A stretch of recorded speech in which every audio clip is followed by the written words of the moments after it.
Hello everyone, a very warm welcome to the Net Zero Energy Building Knowledge Series 2020. This is a platform for industry to share their expertise, knowledge, ideas, projects, products, technology to fuel discussions on energy efficiency and to grow engagements for net zero energy buildings in India.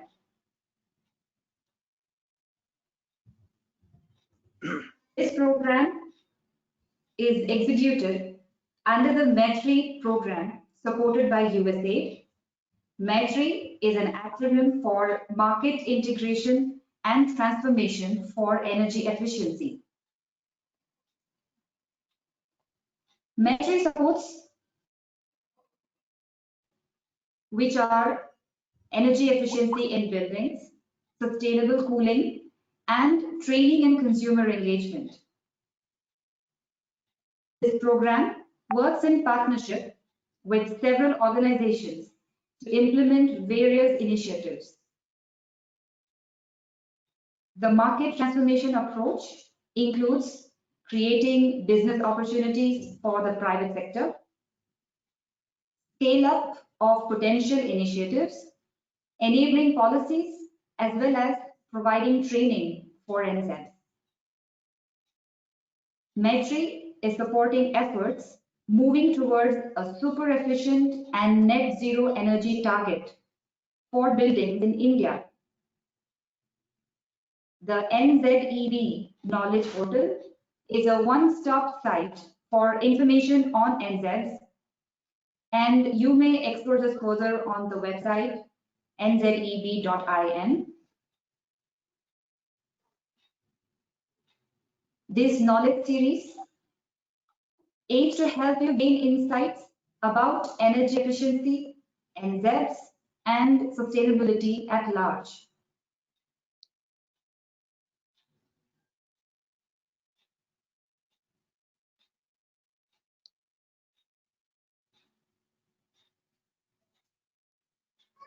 The title of today's webinar, Cooling Without Air Conditioning, is quite intriguing, isn't it?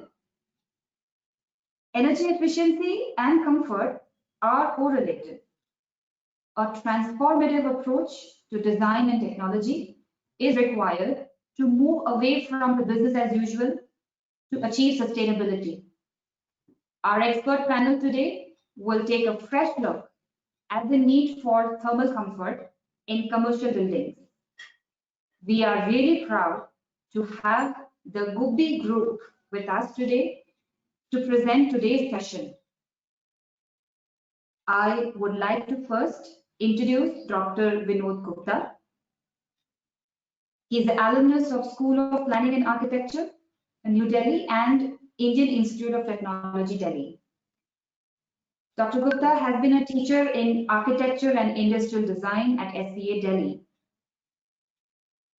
He is partner in Space Design Consultants and CEO of Opus Indigo Designs Private Limited, fellow of the Indian Institute of Architects, member of Institute of Indian Interior Designers, founder member of Gubbi Alliance for Sustainable Habitat, and founder member of Griha Council. He continues to be associated with SPA Delhi and Sushant School of Art and Architecture and Sushant School of Design in different capacities. Vinod Gupta's contribution has been in environment-friendly architecture and interior design, furniture design, sustainable planning and design, intelligent smart buildings as well. His current work focuses on sustainable design for educational campuses and ergonomics of furniture for work. He designs and manufactures ergonomic furniture and accessories. Over to you, Mr. Gupta, to take the session further. Thank you, Deepa. Welcome, everyone.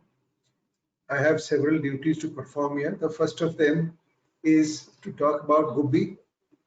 Gubbi Alliance for Sustainable Habitat is a self-funded association of habitat professionals and researchers that seeks to mainstream sustainability as a core concern in design, policy, and habitat management. Gubbi came into being with a workshop near Bangalore in 2008. Among its 20 members spread across the country are pioneers and leading Indian practitioners of genuinely sustainable approaches in architecture, construction, and participatory rehabilitation. The word Gubbi means sparrow in Kannada, and Doda Gubbi was the place where it started. Today, sustainable has become a buzzword that means different things to different people. It has also become another way in which market interests are promoted. Gubbi believes that we need to develop an approach to sustainability that is consistent, just, anchored in human and ecological survival, plural and critical. To do this, architecture needs to consciously embrace values related to sufficiency, that is, reducing consumption and questioning demand, justice, resilience, equity, and cultural identity.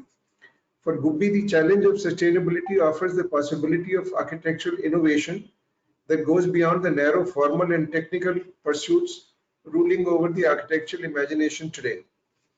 Real innovation may be based on traditional wisdom and materials, modern scientific knowledge, advanced technology, or very often a combination of all these factors. Gubbi recognizes that the social and technical challenges that must be overcome to move towards a significantly more sustainable architecture are serious. But it believes that the will and the creativity to meet these challenges does exist. To catalyze dialogue that will help this process along, Gubbi has organized various activities and platforms, including a website available and a YouTube channel on which conversations for shaping a better future can be conducted. It organizes with its members and other interested participants on specific themes in different parts of the country. This webinar is the first of such events Google wishes to organize several times. We shall share with all the attendees of this webinar the links for the website, the YouTube channel, and publications of Gubbi Alliance for Sustainable Habitat. Now, this particular seminar or webinar on cooling without air conditioning is rooted in what we see going on around us today. Air conditioning has been one of the fastest growing industries in the last decade. The rising air temperatures, air pollution, and noise in cities has made air conditioning a must for all kinds of buildings and climates. Just as a car without air conditioning is not considered good enough, urban buildings are also not considered complete without air conditioning. But just as there are many other modes of transport where air conditioning is neither used nor expected, there are many ways of living without air conditioning, even though the availability of relatively inexpensive standalone air conditioning units has made air conditioning ubiquitous. There are 6 different climatic regions in India, and not all of them need cooling or heating. But the problems of air pollution and noise in cities require a response, and air conditioning is the universal technology used today. There were many different passive and active technologies available in the past, but they lost out to air conditioning because they could not deal with air quality, temperature, and humidity all at the same time. They were, however, suitable for providing thermal comfort in specific conditions at a fraction of the cost of air conditioning. For a long time now, we have discussed that air conditioning uses a great deal of energy, more than what we as a society can afford, and the green building movement was focused on reduction in energy consumption in buildings. We now stand at a watershed because we realize that air conditioning contributes to the spread of airborne infectious diseases like COVID-19. Experts tell us that naturally ventilated buildings without air conditioning are better at this time. Air pollution in winter months is one of those times when air conditioning fails us also. Warmer temperatures and more humidity, the hallmarks of some of the other technologies, are actually considered less infectious. We are at a point when we can look at the needs for cooling and air quality control and decide the most appropriate technology in preference to air conditioning. Apart from energy, cooling also consumes water. While India has plenty of solar energy available, we need to be careful with the use of water. The spread of COVID-19 requires us to relook at air conditioning of large buildings like offices, hospitals, and hotels and airports. Many people have spoken about that, and this webinar is not going to deal with this subject. Cooling without air conditioning will take a fresh look at the need for thermal comfort in offices, smaller offices, retail stores, restaurants, schools, colleges, and residences, and the different ways in which this can be taken care of, from building design to internal layouts, materials, and finishes.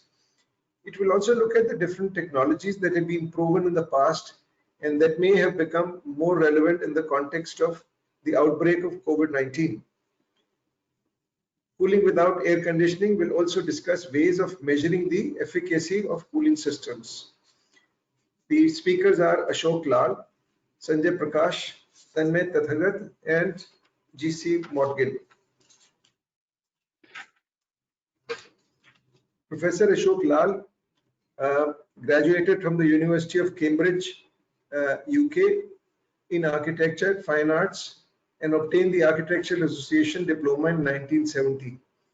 After working in different parts of the world, Ashok established his architectural firm in 1981, and I met him soon after this for the first time. His architectural practice is based on principles of environmental sustainability and social responsibility that can be seen in all his works, large and small. Since 1990, he has been engaged in architectural education and has helped establish the TVB School of Habitat Studies that eventually became the University School of Architecture and Planning in Delhi. He has made a significant contribution to the development of curricula and teaching methods for architectural education. Ashok has won many architectural competitions and awards, and his work has been published widely. He is actively engaged in developing affordable housing projects today. What sets him apart from others is the scientific and the philosophical rigor that he brings to his professional work. Ashok has worked closely with Development Alternatives and the Energy Resources Institute, and his buildings designs for these institutes set many standards for sustainable design in buildings. He has contributed to the development of GRIHA, the Green Building Rated System. The next speaker is Sanjay Prakash. He's a graduate from SPA of 1980.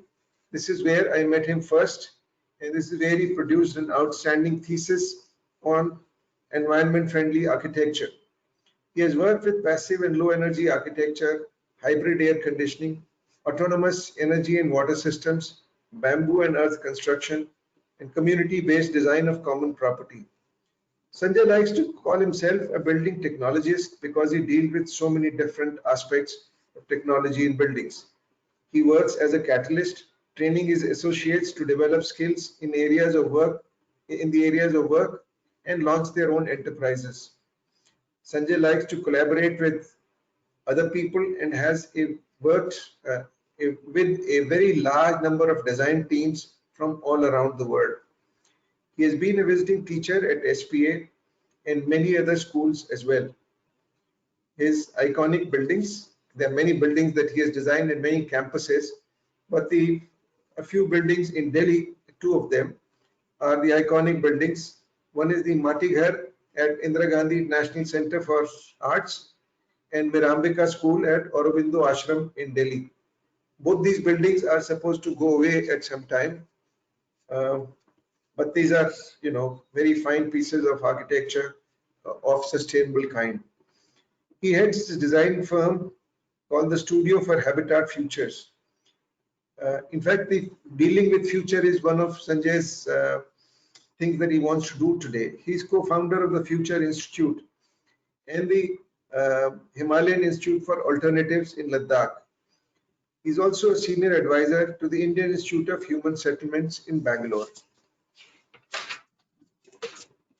The third speaker is Tanmay Tathagat, Bachelor from SPA in 1993. Tanmay got his Master of Science in Building Design from Arizona State University in Tempe. Tanmay has working experience in projects dealing with sustainable development, building energy efficiency, green buildings, and energy efficiency standards and labeling in Asia, Africa, and the US. He has made significant contribution to the development of LEED India and GRIHA Green Building Rating System and has led the development of Energy Conservation Building Code in India. His international experience includes support to energy efficiency and green building code development in California, India, Thailand, Philippines, Nigeria, Cape Verde, and Vietnam. He leads Environmental Design Solutions, a well-known consultancy for climate change policies, energy efficient building design, building code development, energy efficiency policy development, energy simulation, and green building certification process. Tanmay has extensive experience in green building design, energy simulation, architectural and mechanical design, and green building certification process. The fourth speaker is GC Modgil. He is a Bachelor of Mechanical Engineering from Thapar Institute of Engineering and Technology, Patiala. He pioneered the art of thoughtful, eco-friendly design in association with many well-known architects. He founded Sterling India Consulting Engineers in 1990. He has provided innovative design and integrated approach to engineering services for institutional buildings, hotels, hospitals, airports, SEZs, IT parks, corporate offices, diplomatic missions, and residential complex. And these stand tall as testimony to his engineering excellence in the profession. He is a senior fellow of ASHRAE and ISHRAE.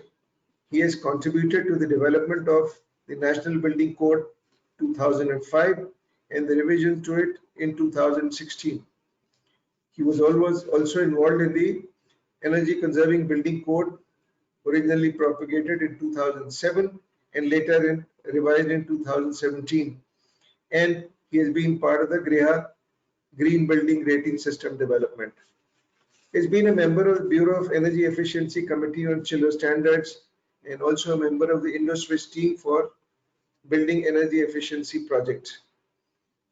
He is a member of the panel for space conditioning under FLCTD, UNIDO, and BEE. Welcome to all of you. I would request Ashok, Professor Ashok Lal, to start first. And do I talk about, maybe just a second. Ashok is going to talk about the need for thermal comfort in different regions of India. Sanjay will talk about the techniques for managing cooling loads in buildings. Tanmay is concerned about the metrics for thermal comfort versus metrics for air conditioning. And he will also talk about the change requirements in the context of COVID-19. GC Modgil will talk about all the low energy cooling systems, the hybrid systems, and so on, and explain to us how these can be used in buildings today. Welcome. Sanjay, sorry, Ashok, please start.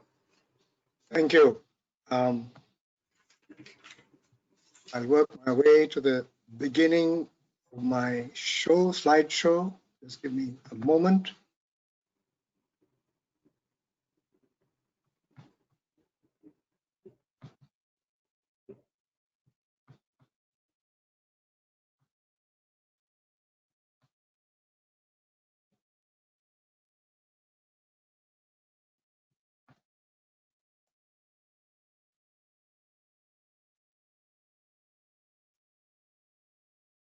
Right, so welcome everyone. The way I thought I would deal with this rather complex subject about the need for air conditioning in different regions for different purposes and so on, by asking the question, what is the culture of air conditioning? And because it's a nice story and it gives us some sort of a depth of understanding of how our dependence on air conditioning as a facility that we are now getting beginning to consume more and more, has grown over the years, where it starts and where we are today. And we can also see some of the trends. I try to do it in very simple terms, non-technical, non-quantitative, but simple stories. That's what I want to do. So as Vinod has already said, that because of COVID-19, there is now greater fear of transmittance of viral infections. And of course, you expect it to be more of a problem where you have circulating air in trapped spaces, trapped air in shared spaces where everybody is working together or doing things together. That's one serious concern. And it suggests that you'll become even more dependent on more refined, more powerful air conditioning systems. But why should we be worried about air conditioning systems? Why should we be at all worried about it? And in the introduction you heard, and Vinod has also touched on it, that the problem is that air conditioning technology, the way it is now available to us, is a big energy guzzler. It is one of the crucial contributors to climate change, and typically 70% of energy consumption in buildings, when you become dependent on it, is what is to be seen. This is just a diagram that I hope to develop as we go through this talk. It looks at air-conditioned comfort as something which stands in the middle, and around it are three issues: one of lifestyle, perhaps the most important one; another one of physiology, which is the relationship between the body and its environment; and the third one of economics, a bit more complex and a bit difficult to understand. And I start with this picture of Jatin Das, an artist who's got this fantastic collection of fans. And as you can see, now where am I? No. I've lost my picture. We can see it. You can see it? Yeah. Right, but I've lost my own this thing on the screen. So just a minute. Let me get back to it. Okay. Where did show screen?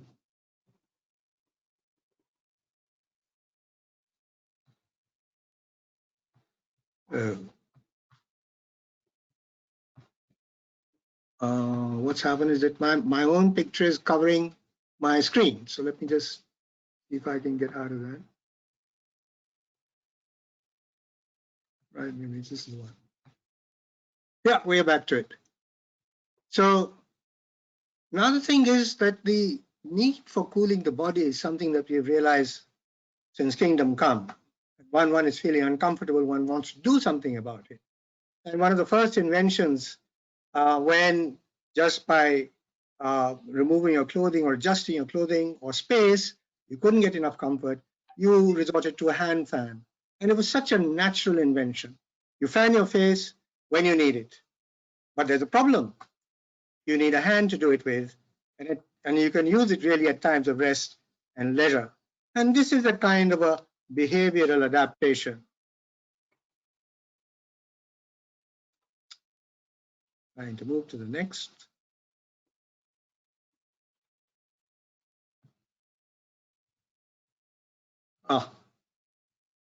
And of course, this gave rise to a beautiful and rich culture of artifacts, which evolved over centuries. Organic, adaptive design. This is one of the best ways of describing good design, where the mind, the body, and the tool that you use are like a continuum. There's no awkwardness about it. It's absolutely natural for you to use. And something beautiful comes out of it when you do that. And now this is something which is common to this entire region.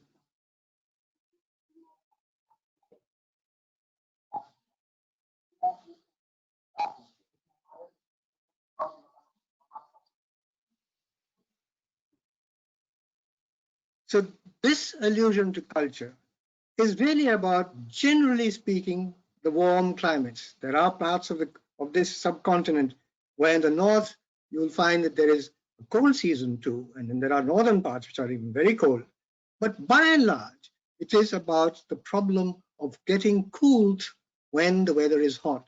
And here we have a natural adaptation in dress that you can see. It can be very fashionable, it is extremely functional, it can be used for religious duties, and it can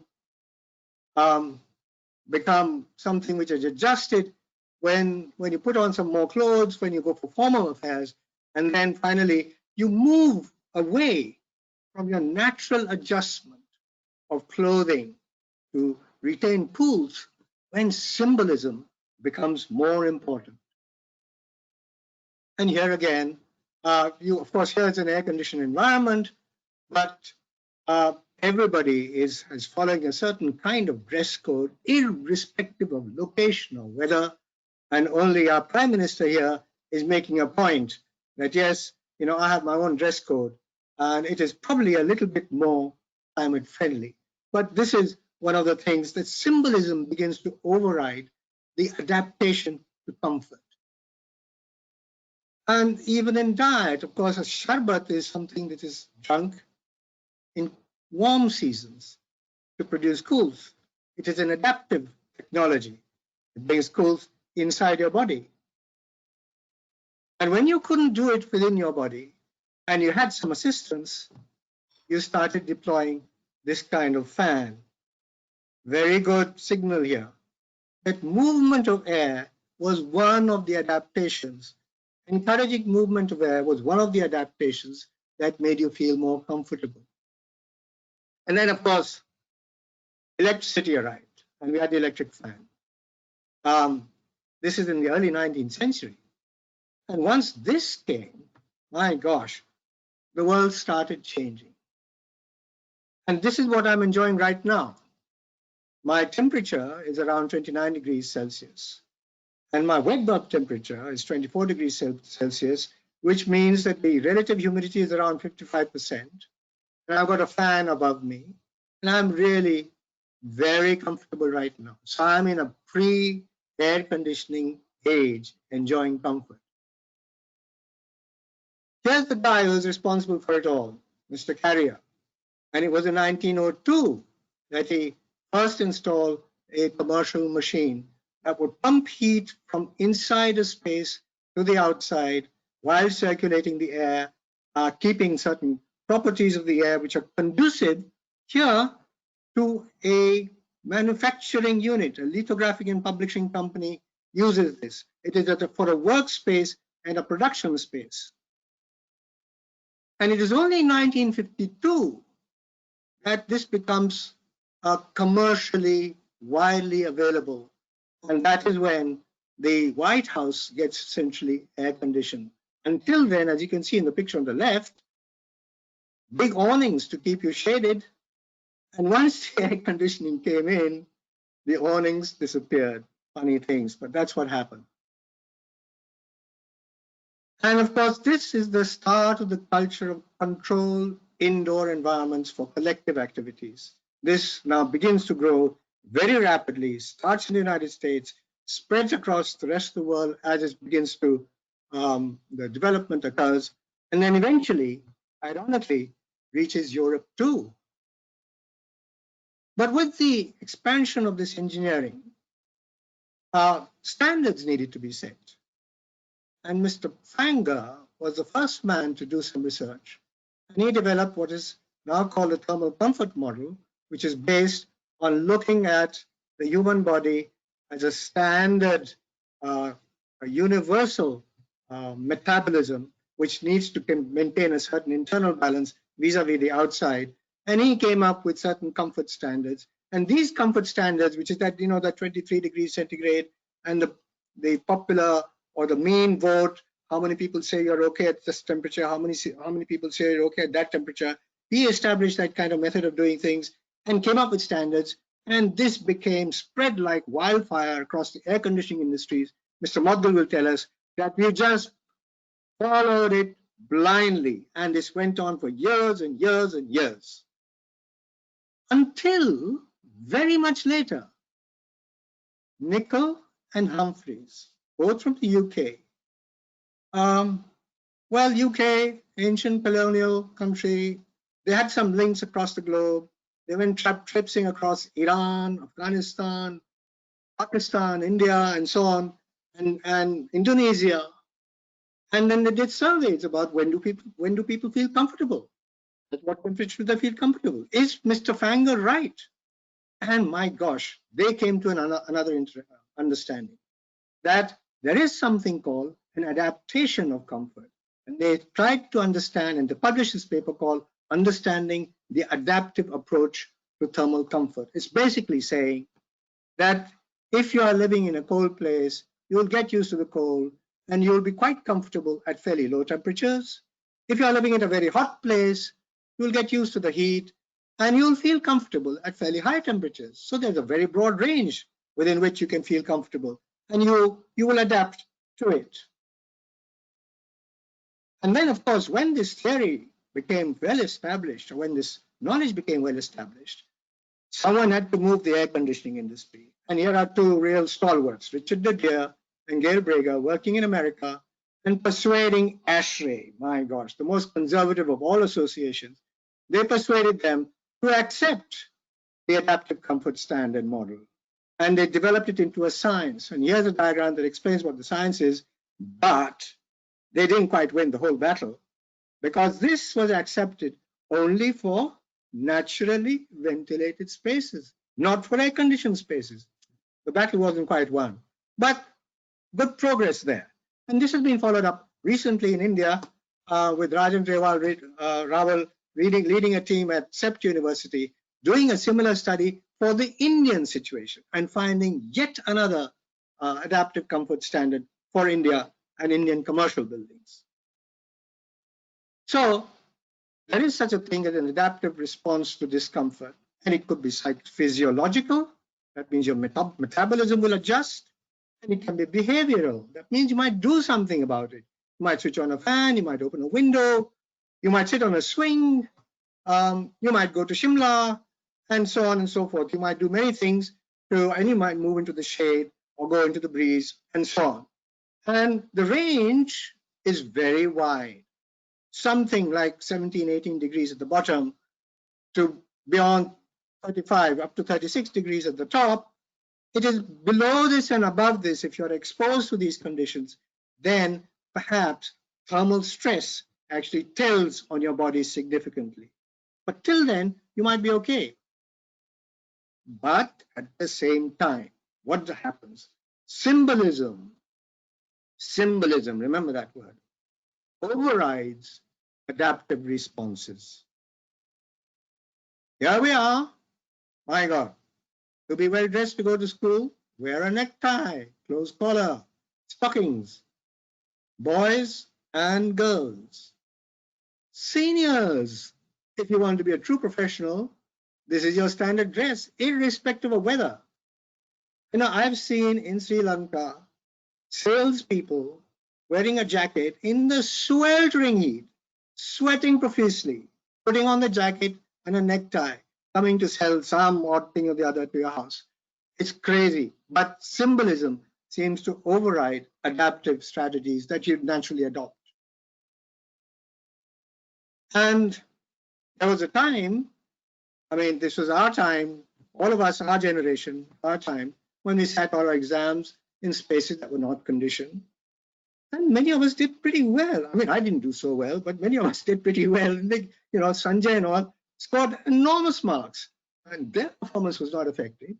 And they worked in these non-air conditioned circumstances. But they had the ceiling fan, I think, as to their advantage there.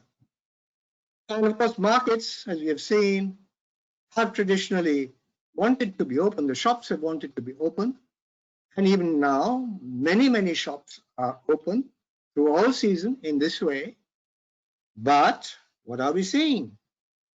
We are seeing that as we move up to serve the wealthier gang, if it's jewelry, if it's fashion, if it's mobiles, and if it's high-heeled shoes, well, the shopkeepers say that if you have it air conditioned, you'll sell more. And now, so air conditioning now is following the commerce for the wealthy. And it seems to be making very strong inroads over here. And not that surprisingly, in my days, it was impossible to hear of a school, being air-conditioned space. Was just not on. It was not necessary at all, because of course you took holidays during the worst months of the year, and you adjusted your school timings according to reasonable times of early morning or early parts of the day for summers and so on. But here we are, schools are now offering air-conditioned comfort, and of course university and colleges too. But all of this is part of cities, and as Vinod pointed out so emphatically, as the cities grow with all this commerce and institutions and crowdedness and development, the space outside in the city is becoming more and more hostile, whether it is mosquitoes or flies, whether it is pollution or noise. And all you want is peace and quiet indoors. And you want to build your fortress. You want to live inside your fortress. And well, this is an invitation to the dependence on air conditioning systems. And when you multiply it plot after plot after plot, building after building after building, what you get is a city which is hostile in every environmental sense, with buildings that are seeking to become fortresses with controlled environments inside. And as they become fortresses with controlled environments inside, they guzzle a lot of energy, and they pump that heat that they utilize for keeping themselves comfortable out into the outer space. They pump it out into the outer space. And this is what happens, that high density, intensive development kind of city is equal to pollution and the urban heat island effect with rising temperatures. So here is an important thing to recognize, that the march of air conditioning, or the dependence on indoor controlled environments delivered by air conditioning technology, has a great deal to do with the way we configure our activities and we develop our cities, a great deal to do with that. And of course, it's win-win for the air conditioning industry. They come around and they say, well, as we've seen, air conditioning gives you the power to increase sales, to enhance performance, even to increase productivity and control indoor air quality, ensure health, no thermal stress. And at the bottom on the left-hand side, you see a picture of Lee Kuan Yew, who was the Prime Minister of Singapore, who saw Singapore become a developed nation in just a decade and a half or 2 decades. And he said that the technology, the one technology that is responsible for the rapid development of Singapore is air conditioning technology. Very interesting. That's what he says. But on the right-hand side, you'll see some pictures. These are pre-air conditioning spaces, or spaces where air conditioning has not yet come in, where some people are engaged in activities which are extremely fine and delicate and require a lot of concentration and very high precision, and other activities that also require precision, but they also need some physical exertion. And all this was done to very high standards. So I do not know whether air conditioning itself is responsible for higher performance and higher productivity. I'm not sure about that. And when it comes to intellectual performance or quality of thought and how you can move so many people with quality of thought, we have a gentleman on the right-hand side at the bottom working from Sevagram, which is not air conditioned, and moving the world. So here's some question about, put to the claims of the air conditioning industry here. So I just give you a quick example of an environmental fortress built in an industrial area. It's an industrial plot. And in this plot, there are 3 parts. There's an office building, there's a workshop, a work shed, And alongside the work shed, there's a canteen, there are some other offices and stores that are alongside it. And what happens here is that the office building gets the highest level of comfort. There's quite a lot of money is spent on it, very highly integrated design, very efficient, of course, and all of that, but still, if it's supposed to be like Class A. And the ancillary spaces to the industrial shed, where there's a canteen and a few other offices and training rooms and classrooms and so on, that gets Class B. Split units, ceiling fans, and perhaps not that degree of control, certainly not that degree of air quality control. And then you get Class C, the industrial shed, where actually most people are working, where there's filtered fresh air, washed, filtered fresh air wafting through the space, principally for the machinery, not so much for the workers. But this is Class A conditioning, Class B conditioning, and Class C conditioning. And in Australia, the engineers actually established these three classes, or I don't know whether it was done for elsewhere also. There are three classes of conditioning that have been established. And you can, according to the type of use, you can go for one class or the other. But Richard de Deer went on some research and he said, well, you know, what you find is that whether it is Class A or Class B or Class C, when you ask people, are you comfortable? In each of the classes of buildings, about 80% say that they are quite comfortable enough, and about 20% will say they're not comfortable, even if they're in Class A or in Class C or Class B. So what are these standards about? What is it all about? And he delivered a beautiful paper at a CLEAR conference some time ago, where he argued, and he showed this, there's some research done, that thermal delight, or what is called aesthesia, must be an integral part of architectural delight too. And what is required for thermal delight is that it requires change and variation in sensation or in sensory experience to feel alive and to feel active.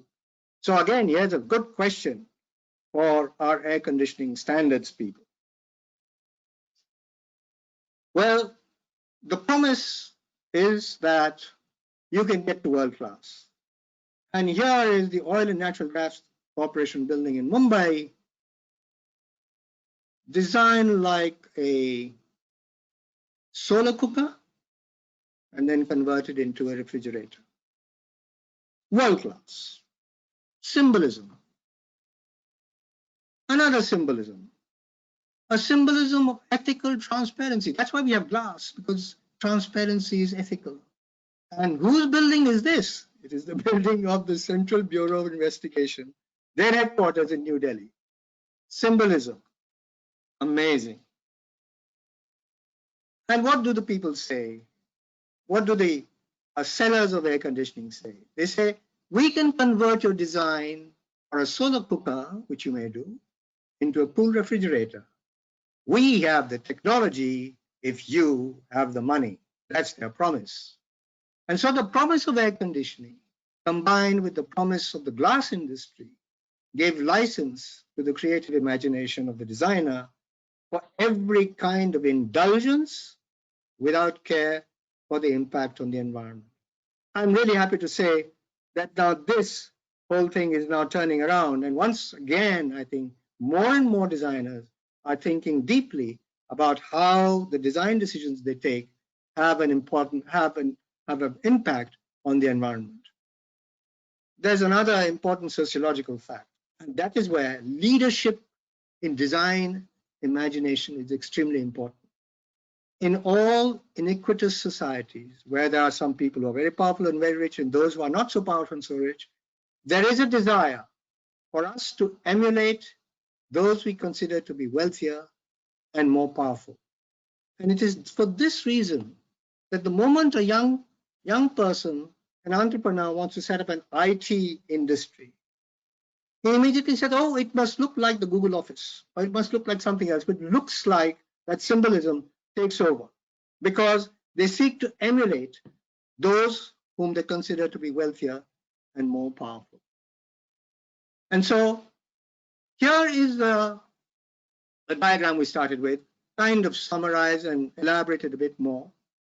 On the side of economics, you have the question of productivity and performance, which I think needs to be questioned more, whether air conditioning really is the key for all of that. And there is also the cost of cooling technology. Air conditioning still, although it is becoming cheaper, is still quite an expensive technology. And of course, it is also harmful for the environment. And on the side of physiology, you need to take advantage of the potential of acclimatization. And on lifestyles, there's a whole lot of things. As you move towards adaptation, whether it is physical, physiological adaptation, or behavioral adaptation, you go towards the cooler end, the greener end of sustainability. And as you move from impossible dread codes, which are somehow considered to be driven by notions of modesty and the symbolisms of dress, and this whole thing of being cool as being really cool, it's kind of a class statement, and the idea of control and wealth being represented by air conditioning, you go further and further away from energy efficiency and environmental responsibility. So the question really, the big question is, to what extent is air conditioning a necessity, and to what extent is it really just a desire? Remember, how you work out your cities is going to be key. Thank you for your attention. Now, I'd like to hand over to Sanjay, who's going to speak next. Sanjay.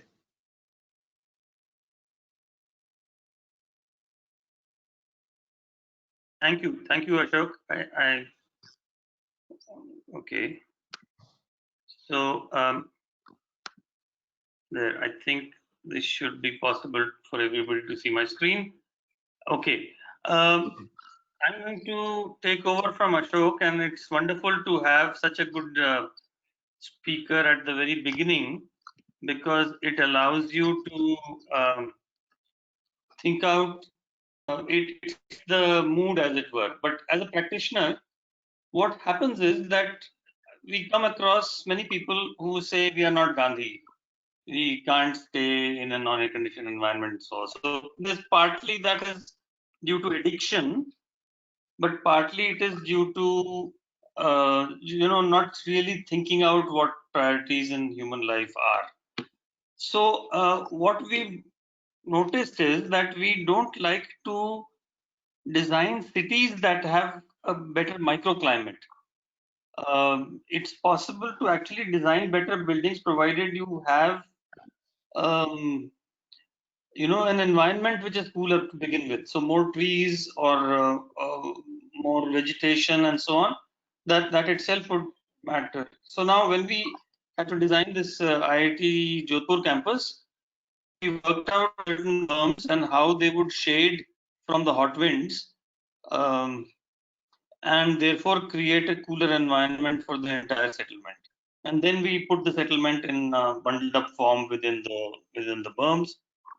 So that was it. We've done a similar technique in this new consulate of India in Jeddah, where we've made courtyards in a way that are self-shading, and many of them have. I'm so sorry. What did I do? Okay, many of them have a courtyard which have, in some cases, cooling devices like sprays and so on, and a lot of drip irrigation with trees and greenery, so as to create an overall cool ambience within which the building is placed.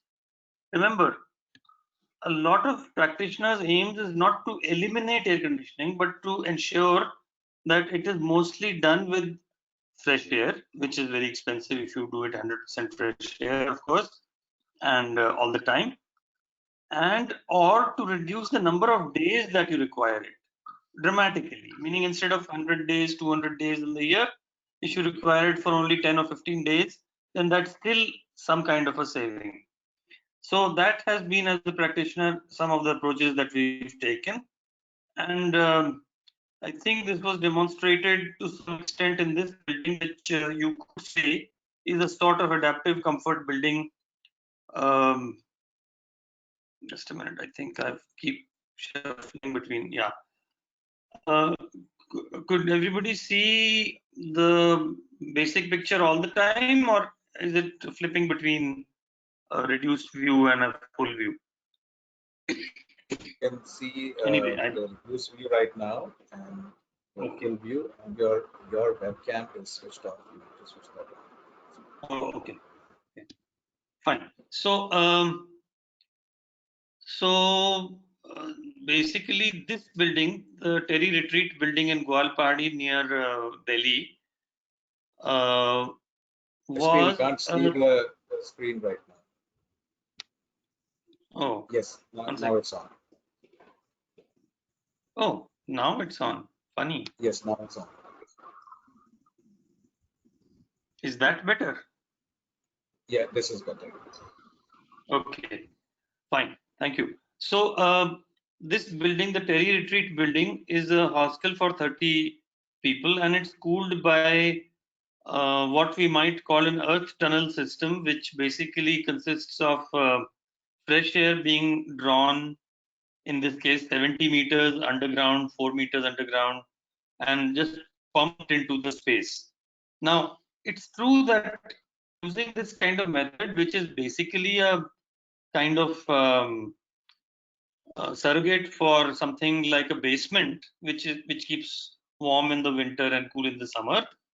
It's true that you can't achieve 25 plus minus 1, which is what air conditioning claims to do. It's right. I mean, air conditioning, mechanical air conditioning at a huge energy cost can give you practically any temperature of your choice.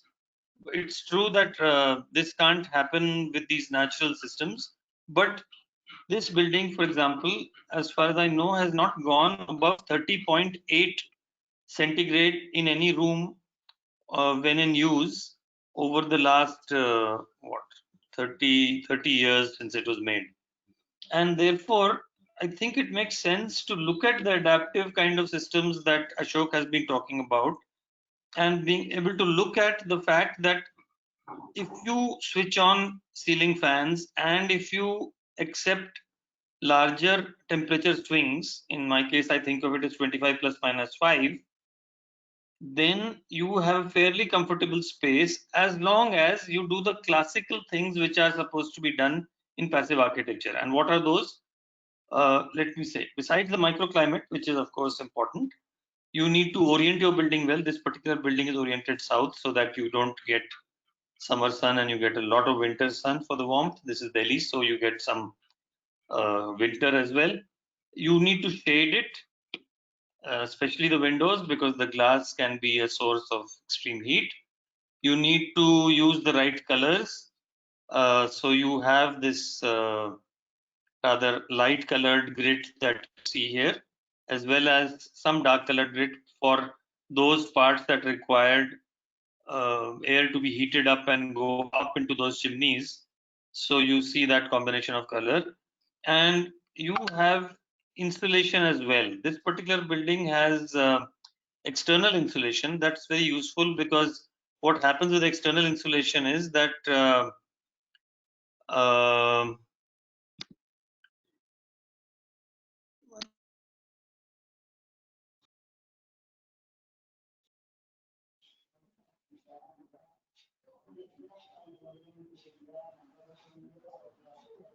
SP.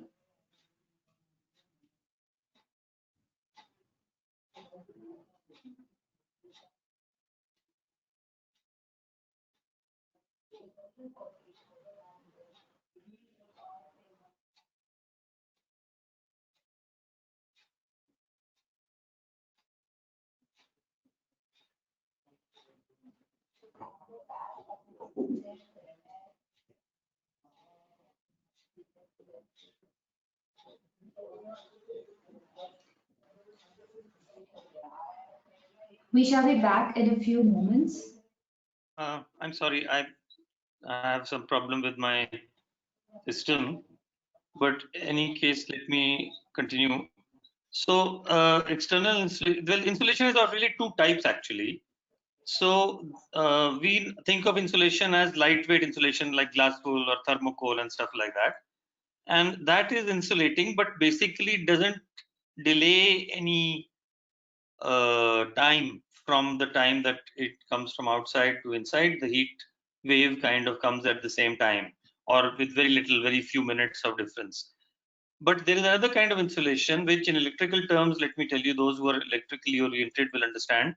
Instead of resistance, which is what thermocol type insulation is, you can have mass. That is to say, capacitance.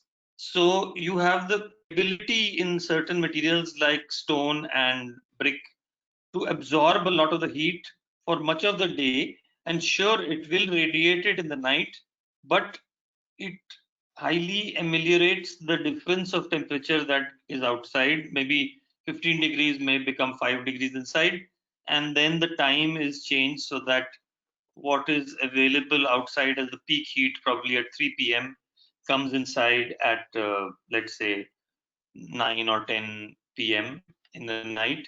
And you can open the windows at that time and change the whole system. Now, I open the windows, it's important to understand that if you don't do anything to change the building or configuration over the day or night, you will get no change. Here, let me show you the next slide. What's happening? Okay, so if you don't change the this can be seen, there's a graph here. Yeah. Okay, so this is a graph of the temperature variations on an average day in these 12 months of the year in one city in central India. And this tells you, well, this is typically 3 seasons, right? There's a cold season, then there are in March, April, May, it's dry heat. Then there is a warm, humid season where the temperatures don't drop so much, but the variation between wet bulb and dry bulb reduces. And finally, the cold weather sets in typically after Diwali in India. So, so basically, if you have mass insulation, it's excellent for reducing variations of inside and outside. And if you don't change any configuration of the building, of course, the average outside temperature will be the average inside temperature, because there's a basic law of physics which says that energy can neither be created nor destroyed, right? And that means that if you don't do anything to the building, you will get the average energy outside equal to the average energy inside. Otherwise, something is getting created or destroyed. And that normally with the air conditioning system, that is what they're saying, that we are actually pumping the heat back out into the environment by temporarily overheating the refrigerant and so on. Now, if you don't do that, and if you don't have any mechanical devices, and you don't change the configuration of the building, you will get average inside temperatures, which may not be very comfortable. So instead of that, it is very useful to have something like a night purge ventilation. That is to say, when temperatures are cooler in the night, you open the windows and strongly ventilate the system. That way, and especially if you have mass insulation, that is to say inside, you reduce the temperature of the rooms and store that coolth, as it were, in the walls. Then till 12 or 1 o'clock, you will not need to switch on any air conditioning in order to keep within comfort level, even if you ignore the aspect of lifestyle, even if you say that, okay, I'm not Gandhi and I require 25 plus minus. Well, I'm not going to say 25 plus minus 1, which is what air conditioning industry would like you to do, but I'm going to say 25 plus minus 5 is a completely and perfectly valid and acceptable range. And believe me, 25 degree, if that's the target for air conditioning also, it would take a lot more energy to keep temperatures to 25 and 25 plus minus 1, and a lot less on lot fewer days to keep it at 25 plus minus 5, even if you went mechanically. I have the next slide. Yeah. SB, your slides are not advancing. Is Kindly this? go full screen. Yeah, just a minute. Is this seen now? This is a white slide, or No, this is the, we see the still on the television? timings. Oh, I'm afraid I was bumped out by my system and I'm not being able to get in again. Well, let me, is this any better?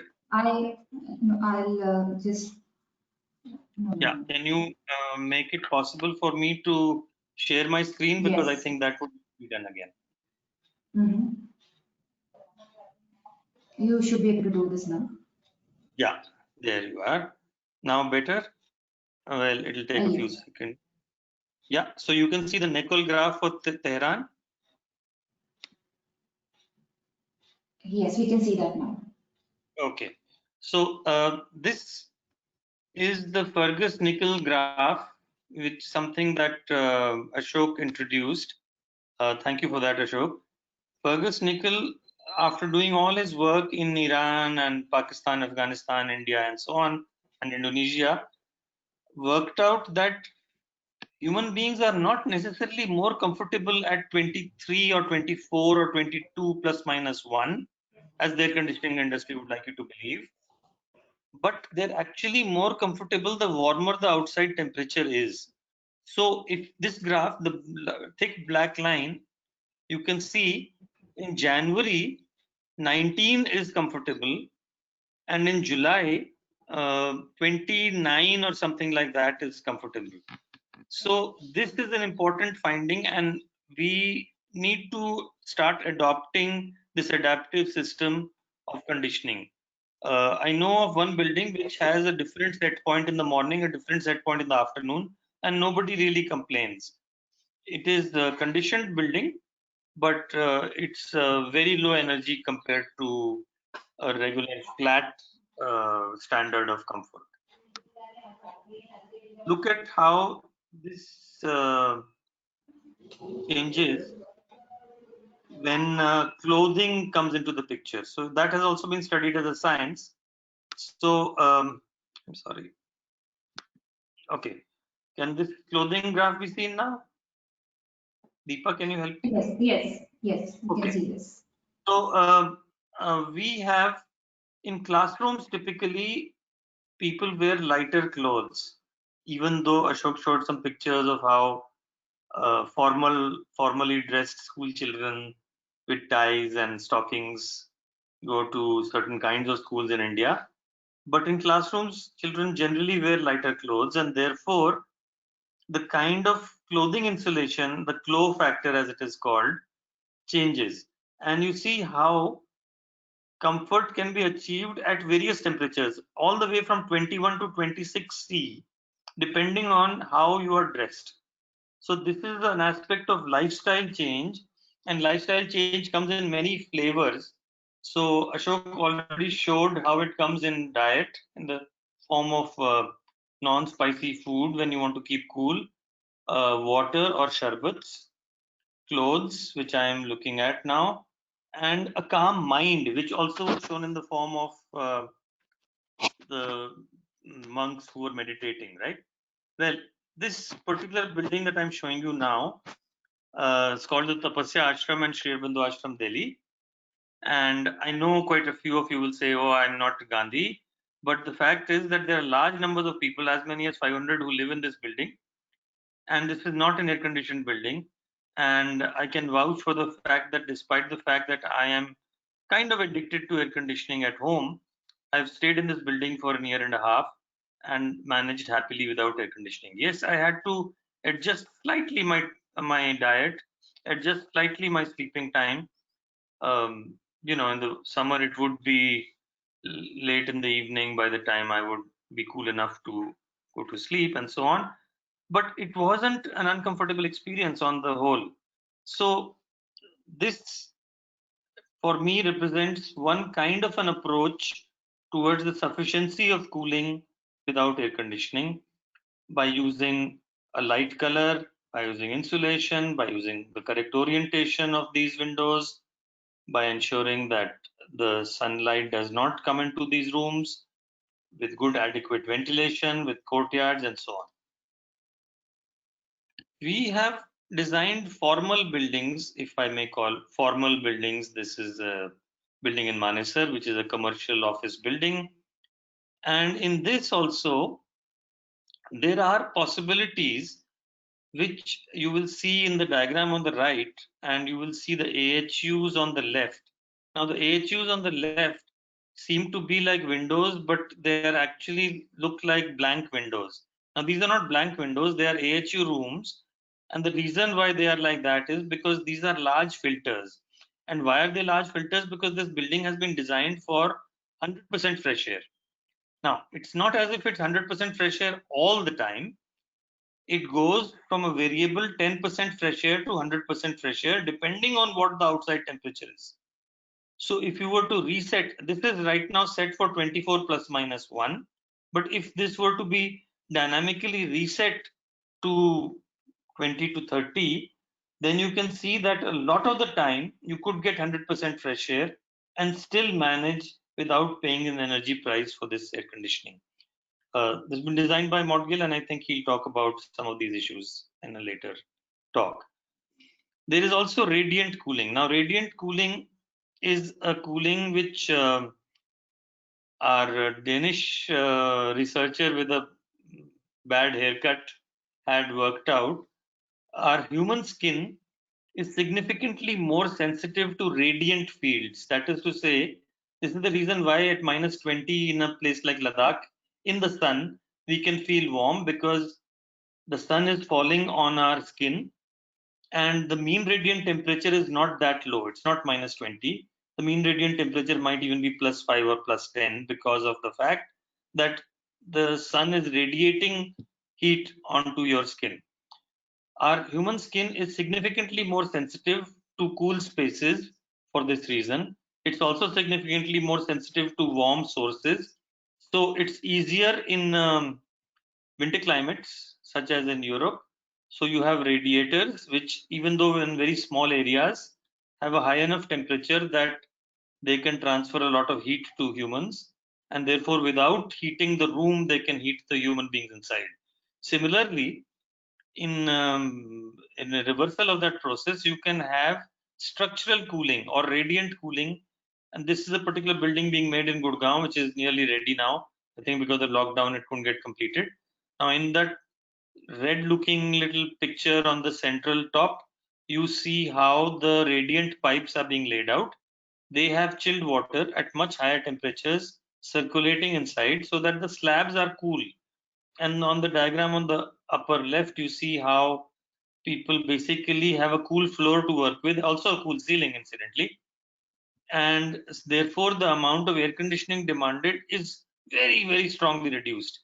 And it also, this particular building has been designed with the openable windows so that you can let in fresh air during better times of the year, and there will definitely be better times.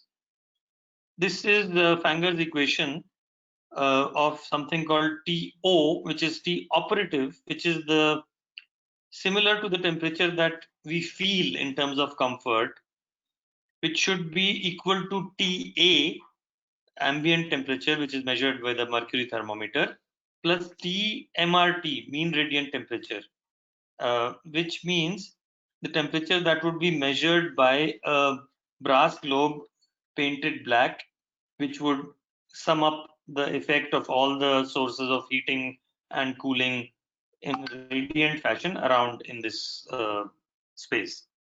So, so this average of ambient and mean radiant temperature is used as the operative temperature, and this has been increasingly used now. And after I think the COVID issues of central air conditioning being problematic, this will be used increasingly because most European air conditioning engineers work with operative temperatures.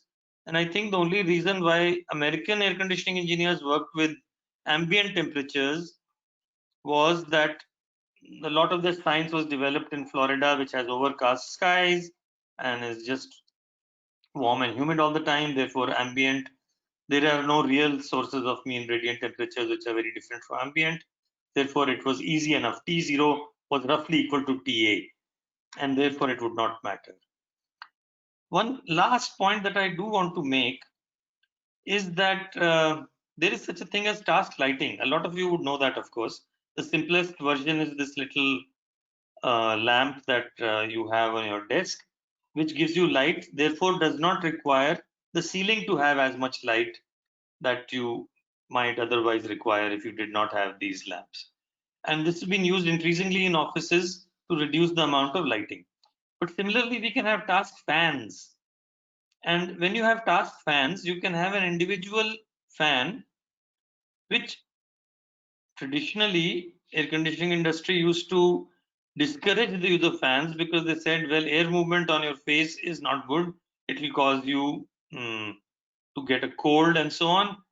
But I think we've started increasingly realizing that if the temperatures are 28 and 29, it makes sense to start using fans to pump in locally recirculated air, admittedly. And on the right, you see a diagram of a building where it was planned but not implemented yet to have task lights and task air conditioning. The fresh air that came in from the floor in this case could vary from 10 to 100%. This is the same building that I showed you before, and that is the reason why you can actually save a lot of energy, because you can create a cool bubble around you instead of having very large quantities of air being circulated for cooling just corridors and circulation spaces and places which are not used often, and so on and so forth. So I'm saying that in summary, that although there is a sense of not really giving up on air conditioning altogether, but making more sensible versions of it so that you recognize for the valuable and energy intensive service that it is, it's possible to have a large amount of technical solutions, whether it is radiant cooling or fresh air based cooling. You even have the classical um, uh, evaporative cooling, which pumps in 100% fresh air and is very useful for dry, hot climates. For example, in Jeddah, where we were designing, so we could look at that as well. And therefore, you don't need to just go with standardized air conditioning solutions, but we need to think this out from first principles all over again, especially in these times. Thank you. I'd like to hand over to Tanmay Tathagat now to take over, and then to Modgil, who will make more technical aspects of this seminar.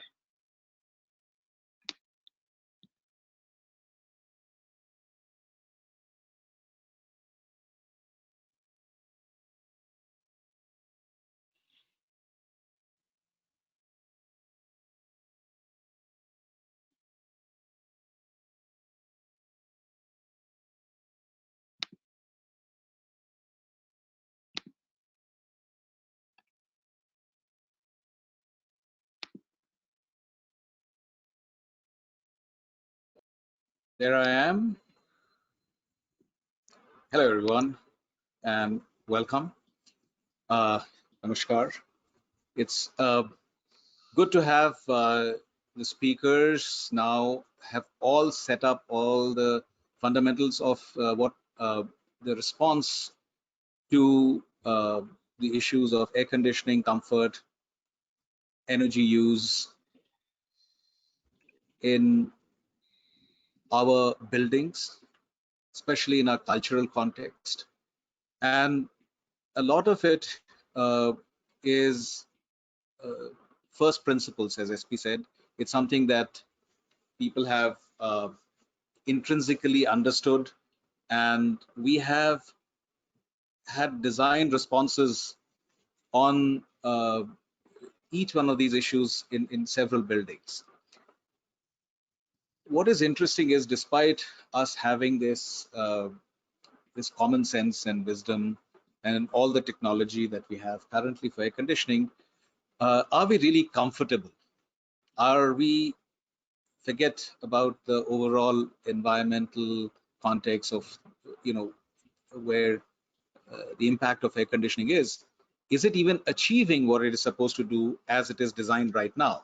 So I would like to ask you a few questions. There will be a couple of questions appearing on your screen, and it'll be great if you can just click on it, select your response, and we'll move on to the next one. Each poll will be on for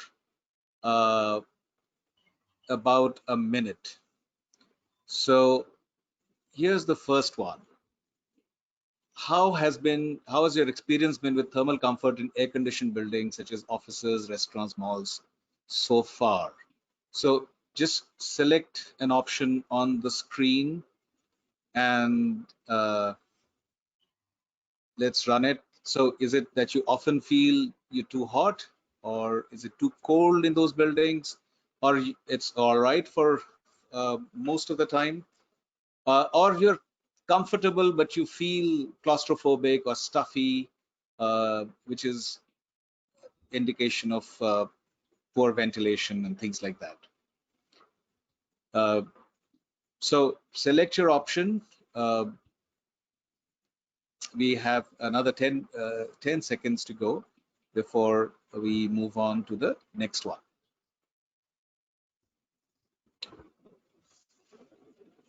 Okay, this is very, very interesting. So I'm closing the poll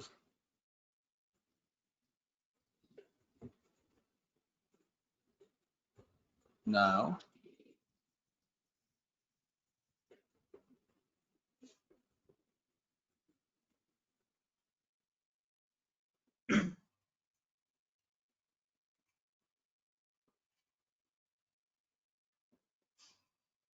Deepa, can you hear me? I'm not able to close the poll. Can you do that for me, please? Yes. Can you close this poll, please? Yes, it's Great. closed now. Great. So can we see the results now? Or wait, let's not see the results now. Can we see all the results in the end? Sure, you can see it in the end. Okay. Let's move on to the next question. The next poll question. Could you please launch the next poll? It's launched. It's on the screen.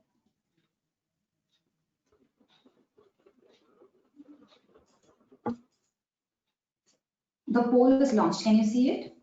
Okay. Yeah. Yes. So how often do you wish you could open the windows to be more comfortable but cannot due to noise, pollution, mosquitoes, etc.? So very often, sometimes I don't face any problem in opening my windows. It's closed. No. Oh, 1 second.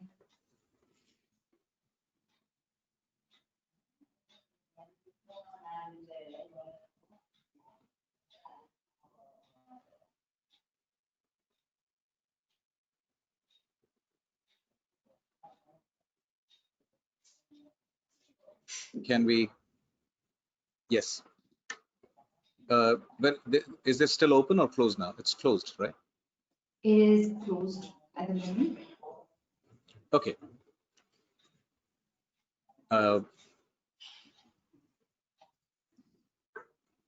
We can move All on to right. the next question. Yeah. So let's hide these results. Let's go to the next one.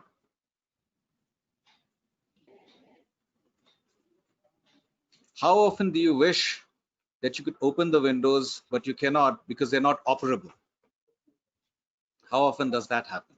That they're either fixed windows or there are no windows around you, or they're just too difficult to operate and you have to call someone to operate the windows, or they're not accessible or obstructed. And we are again talking about not your home necessarily in this case. A lot of focus this year is on your commercial buildings, offices, and other spaces. So let's run this for another 10-20 seconds.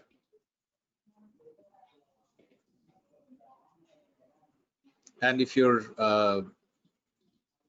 never felt like opening the windows and they've been accessible, you select rarely there. Wow, we've got good response here. Okay, so I'll close the poll here.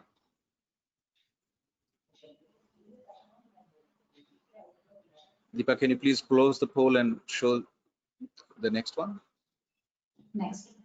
I'll launch the next one. Yes, please. Okay.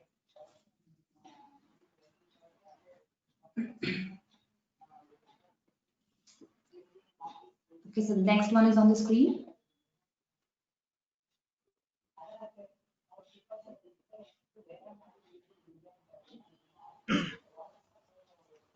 Not on my screen yet.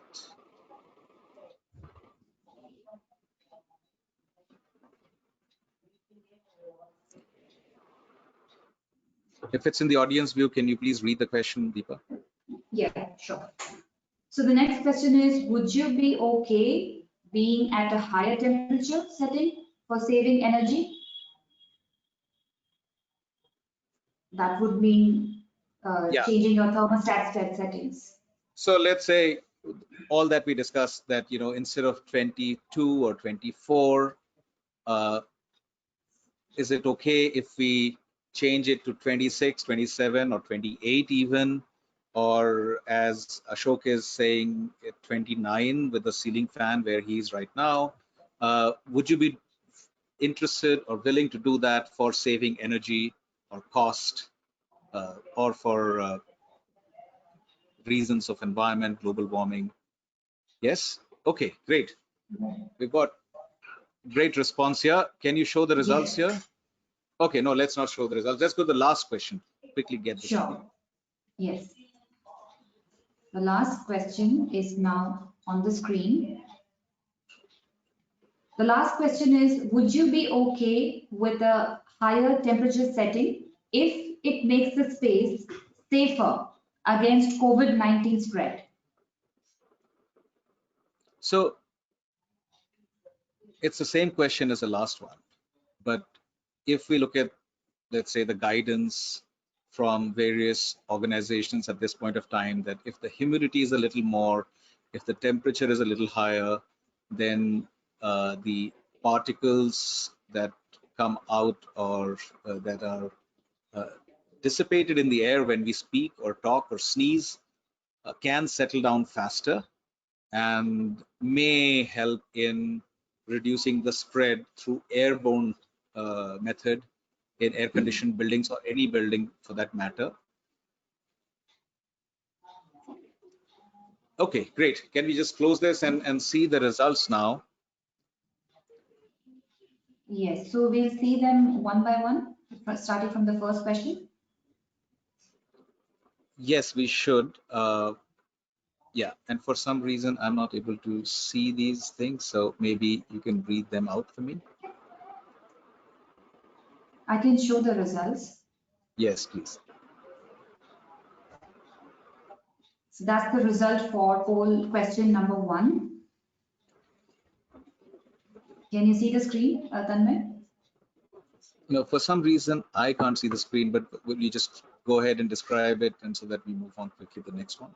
Sure. So first question was, how has your experience been with thermal comfort in air-conditioned buildings such as offices, restaurants, and malls? And 41% of attendees say they often feel too cold, followed by 31% who say that comfortable but stuffy, and then 26% saying I'm mostly comfortable. And a very small percentage, 2%, are saying that they feel so too hot. Oh, so most of the time, 40% of the time, you're too cold. Okay, next. That's right. In the next question, I think this is where we kind of didn't get most of the responses, but still we can read what we've got. How often do you wish you could open the windows to be more comfortable but cannot due to noise, pollution, mosquitoes, etc.? 80% says more, very often, followed by 15% says sometimes, and then 5% for I open my windows irrespective. Great. And the third question, how often do you wish you could open the windows but you cannot because they are not operable? 41% of attendees are saying sometimes, followed by 34% saying very often and 25% rarely. Great. Next one, please. Okay. Next one. Yeah, next one's on the screen. Would you be okay at being at a higher temperature setting for saving energy? 58% people said yes, mostly yes, and 42% saying mostly no. And the last one. And the last one. The last one is the same question, but it is in context of being safe against COVID-19 spread. 93% of people says mostly yes. 7% saying no. Yeah. Yeah. So, Well, so, and this is interesting because we have a large number of people there. So, and we have had large number of responses. We got over, like for the last one, we had 70% of the people responding out of 1500 odd who are 1600 who are there at this point of time. So it's a fairly representative sample, of course, of people who are, I guess, in a way already in the business and are environmentally aware. But let's close this and let's move on with the presentation now. So this sets the context of what ails the design, the construction, operations of buildings and air conditioning systems, and not just in India. It's a concern that is a global concern, and we can clearly see that there is an answer in the questions that we just asked. So is there a way we can be more comfortable and save energy? The answer is yes, because most people are feeling too cold. Most people can't open their windows and they would like to. Most people are okay if they look at air conditioning from a comfort perspective, from a health perspective, rather than looking at it just as a balance of energy. So it also means how we communicate our thoughts and our suggestions about energy or environment to the people who take such decisions. So I see that in this current context, with this focus on comfort and air conditioning, gives us an opportunity to re-look at this debate, and a lot of this context has been provided in the previous discussion. So let me just launch into the presentation, keep it short, and I'll just summarize some of the key thoughts that have been presented earlier and move on to what can be done. So Tanmay, yeah. your camera is frozen. Do you want to switch on and switch off and switch it on again?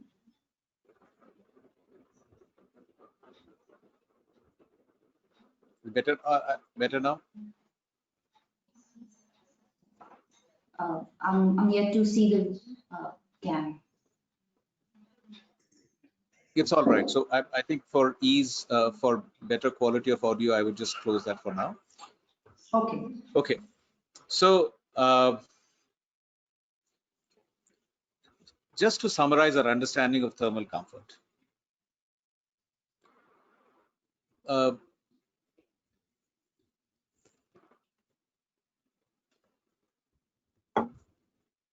Are we feeling too hot, too cold, too sweaty, or stuffy? That feeling is what comfort is. It has been a challenge to put it in metrics and in terms of uh, engineering. And therefore, this is one of the few definitions that says it's a condition of the mind. How often do you see a scientific standard or a technical standard being defined as a condition of mind?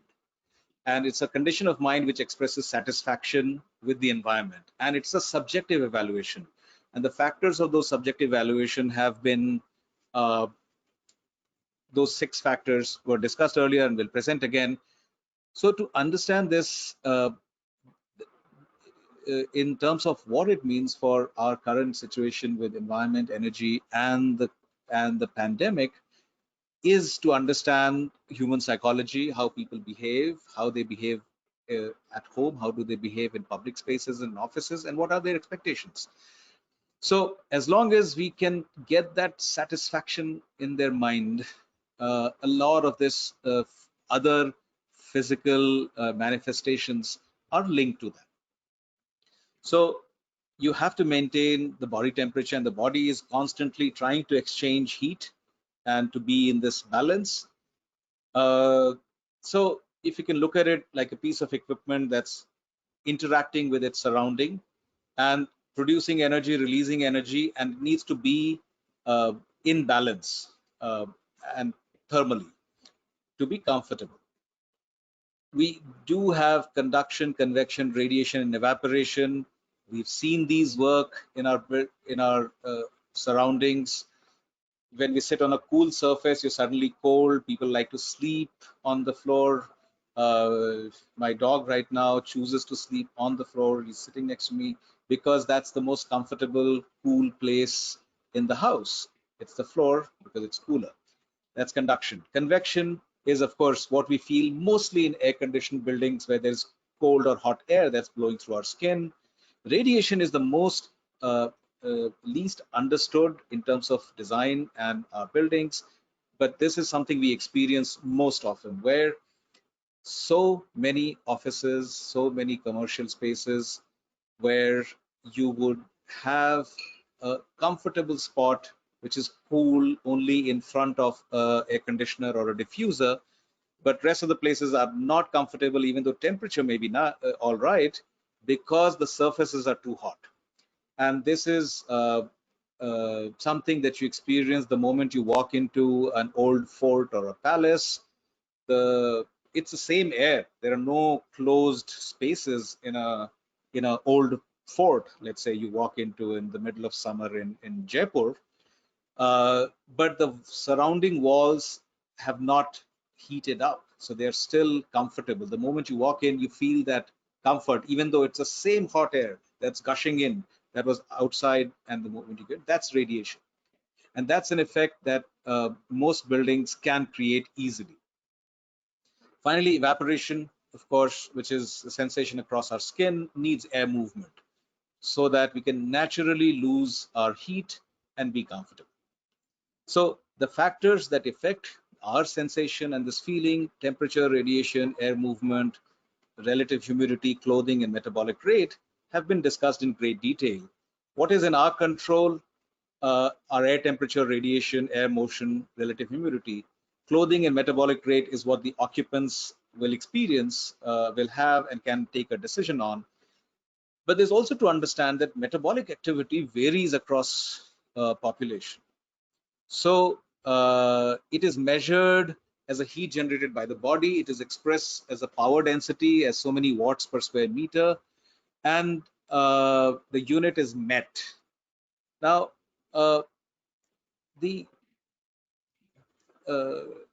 definition of comfort by all the people that have been tried to address it so far always bases it on a survey, on a feeling, and there is always a cutoff point in a survey, right? It is so for most of the standards, it is a point where 80% of the people will feel comfortable. Now, the 20% of the people can be uncomfortable or may be uncomfortable because of several reasons.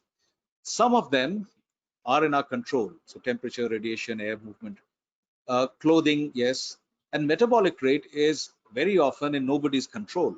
So there are people who will always be too hot or too cold depending on it. But that number statistically is a very, very small number. So if we are able to balance that rest of the factors in that range, you leave with a very small number of people who really have a metabolic condition which makes them uncomfortable.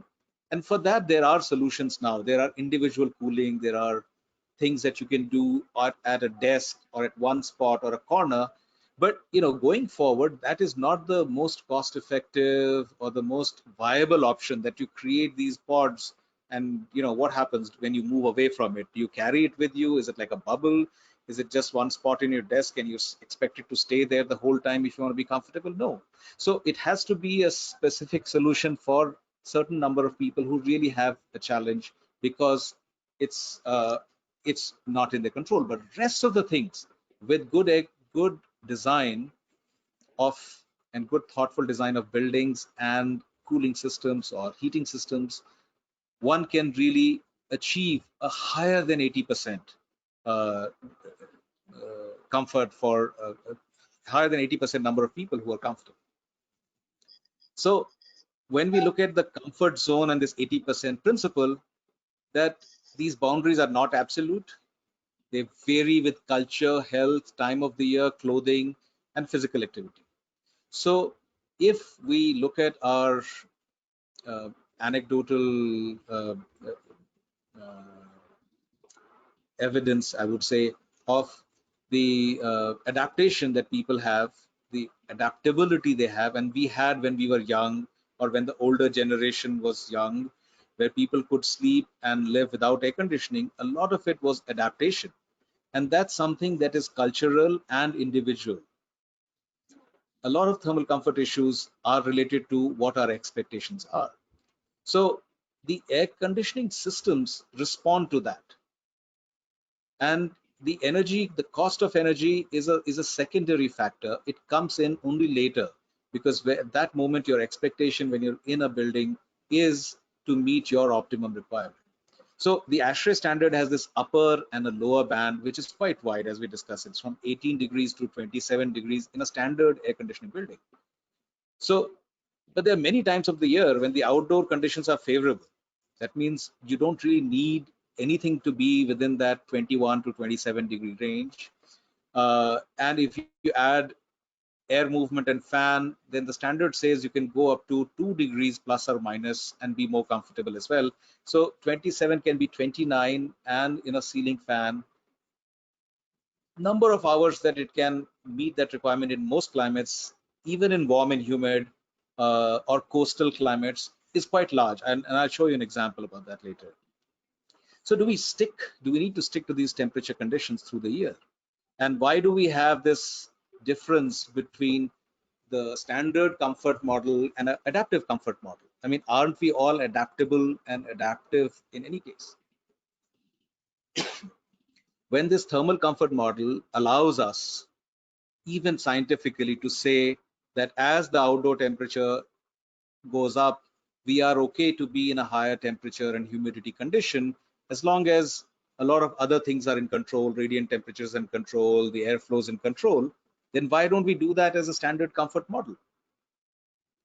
So if you do that consciously and not look at it, there's two different options, it goes a long way ensuring that we have a balance between cooling and energy efficiency. How do you design for it? One of the approaches we've taken in several of our projects is take any climate, and we can just look at 5 parameters that we look at: temperature, humidity, radiation or cloudiness, air, wind movement, and ground temperature in some cases. If I look at these 5 parameters, I can divide a year in several segments. In this case, I think this was for Ahmedabad, I guess, I don't remember now. But you could say that the year had 7 segments. December, January were cold, February was all right, March and April getting slightly warmer, May, June, warm and dry, July, August, warm and humid, September, October, comfortable again, and November, cool and nice. So if I divide the year in these segments, then we study these parameters. And for each of these segments, there has to be a distinct architectural and a design response, a way of achieving comfort through passive means. That means, with very little energy. So I would say uh, evaporative cooling will be in that segment. Fans of various kind will be in that segment. Architectural solutions will be in that system. And then finally, what is remaining can be met through a technology, cooling technology in active systems, and figuring out what's the least energy I can use to achieve that comfort. An example, again, don't try to read through this. This is just an example that with the previous example, climate segment 1, we say, okay, architectural element says insulation on wall and roof is required because it gets too cold at night. But the ground temperature is high, so therefore earth air tunnels might work. And if we use a solar greenhouse in this weather in December, January, we may trap some heat during the day that can heat up the space. If all of this fails, then we can use some conditioning. And there are energy efficient technologies like ground source heat pump or solar heat collectors, or underflow, all kinds of things that are possible that in this case, in this priority, if those things fail, we have as a backup. Next segment, February, temperatures are a little better, sky cover. So, you analyze each segment and see what the response would be. February, insulation is recommended but not required, etc., etc. All of this translates into a design response, and we feel that our building should come with this operations manual, which is, of course, what people think a BMS should do, but that's not what it is. BMS is only controlling one part of it, and if we go into excessive automation, we feel that people then they just not, the results have so far in most buildings been not satisfactory.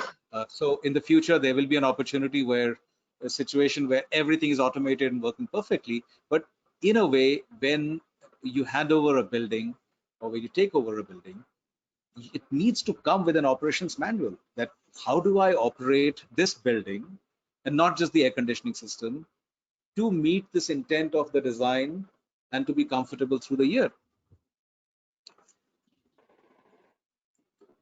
This example for a project, it's a commercial project in Mumbai.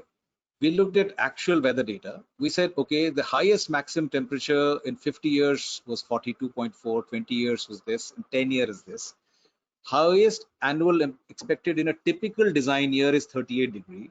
If I say that there are certain hours I can be outside this range, that means I can live with a condition where maybe a few hours I'm all right.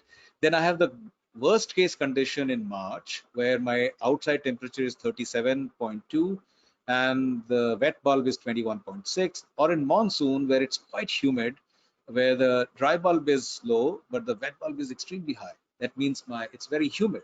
So if I look at the worst case condition as it is, you can see people tend to over design. I could have chosen 42 degrees and said, okay, I'm designing everything for 42 degrees, but that is the worst case condition, may happen once in 50 years. So even starting off is where do you start designing for comfort is the first point after you've done the passive. Then you look at, okay, this is a chart that shows relative humidity on the y-axis and the dry bulb temperature on the x-axis. This is the distribution for Mumbai for all the hours in the year. And here we can see that when the temperature is low, below 27, 28, it's comfortable with ventilation and air movement. There's the other segment where the temperature is high, it goes up to 37, 38, but my relative humidity is below 65. In this, if I have good thermal mass, which is not too hot, in fact, should be cool, and air movement, most of the people will be comfortable. That leaves us this segment where the temperature may be over 28 degrees and the humidity is over 65 condition, certain amount of mechanical cooling will be required. And this is a general climatic analysis of outdoor conditions. Indoor conditions are actually moderated by a lot of these things. So the actual number of hours in which you need cooling will be a subset of this mechanical cooling required. So what does a building need to do? First of all, the building needs to make sure that the inside conditions are never worse than outside. I mean, that's like a no-brainer. First step. Then you've achieved this condition. Then, in the condition in which mechanical cooling is required, we are looking at a small segment where now you've moderated some through passive, through architecture, and then some cooling is done. So, on a monthly basis, this is what it looks like. Sorry. Tanmay, Yes, sir. Tanmay, we are running very late. Yeah, So I'm done. request you to Yeah. speed up, and Yes. we will have So, no time for questions. yes. So, this translates into a heat map that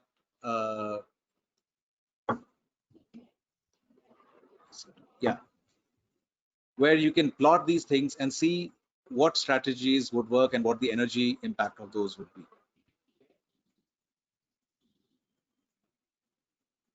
through the year. There are codes and standards that address this. So ECBC has a provision for both commercial and residential buildings that talks about efficiency standards, insulation, window, and shading that are directly related to comfort. So meeting those, again, directly translates into better comfort and energy. And the final thing is choosing the most energy efficient technology. Even with standard cooling, here's an example of two cases. The red bars are before and the green bars are after of actually replacing with better technology. And you can see there's a savings that go up to 30 to 70% in each case. In response to COVID-19, there's a better awareness of IAQ. All the guidance says that, across from maintaining distance between people and disinfecting surfaces being the two biggest things, we need better ventilation for dilution, which means there is an opportunity to increase outside air, which means there's an opportunity to do free cooling, as it is called, or an economizer mode. Higher temperatures and humidity for finer particles to settle down and not recirculate. That means is an opportunity to also play on adaptive thermal comfort along with IAQ. There are filtrations that are for catching pathogens. Now, these are not proven yet. There's a lot of division in what it does, but at the very least, what it can do is catch dust and improve air quality inside the spaces. And the last bit is disinfection of air conditioning components and surfaces. This again is a good practice for coils and a few other areas, but for moving air, it's very difficult to to disinfect moving air through any of these common things like UV because the exposure time is not there. And finally, all the mechanical engineering associations and societies are also advocating daylighting and natural ventilation. In fact, the guidance for opening of airports now says that all the airports in India should be operated naturally ventilated. So that's what we need to do. And the final thing is looking outside the buildings, designing for urban heat island mitigation, like in IIT Jodhpur, we designed the buildings to be shaded, rejuvenating water bodies. So unless the outside is comfortable, a lot of things we talked about today, where people were opening windows and things, could not do. So how do you balance this? One, everything is climate specific, contextual, pragmatic balance, and adaptation. The way we are going right now, we're moving towards, and we already are, I am addicted to this concept of air conditioning, but we have to go back to our adaptation model. And these are possible now. So the integrated approach for adaptation, design, and efficient technology is the key to managing the metric of comfort, health, and energy use. Thank you. Back to you, Vinod.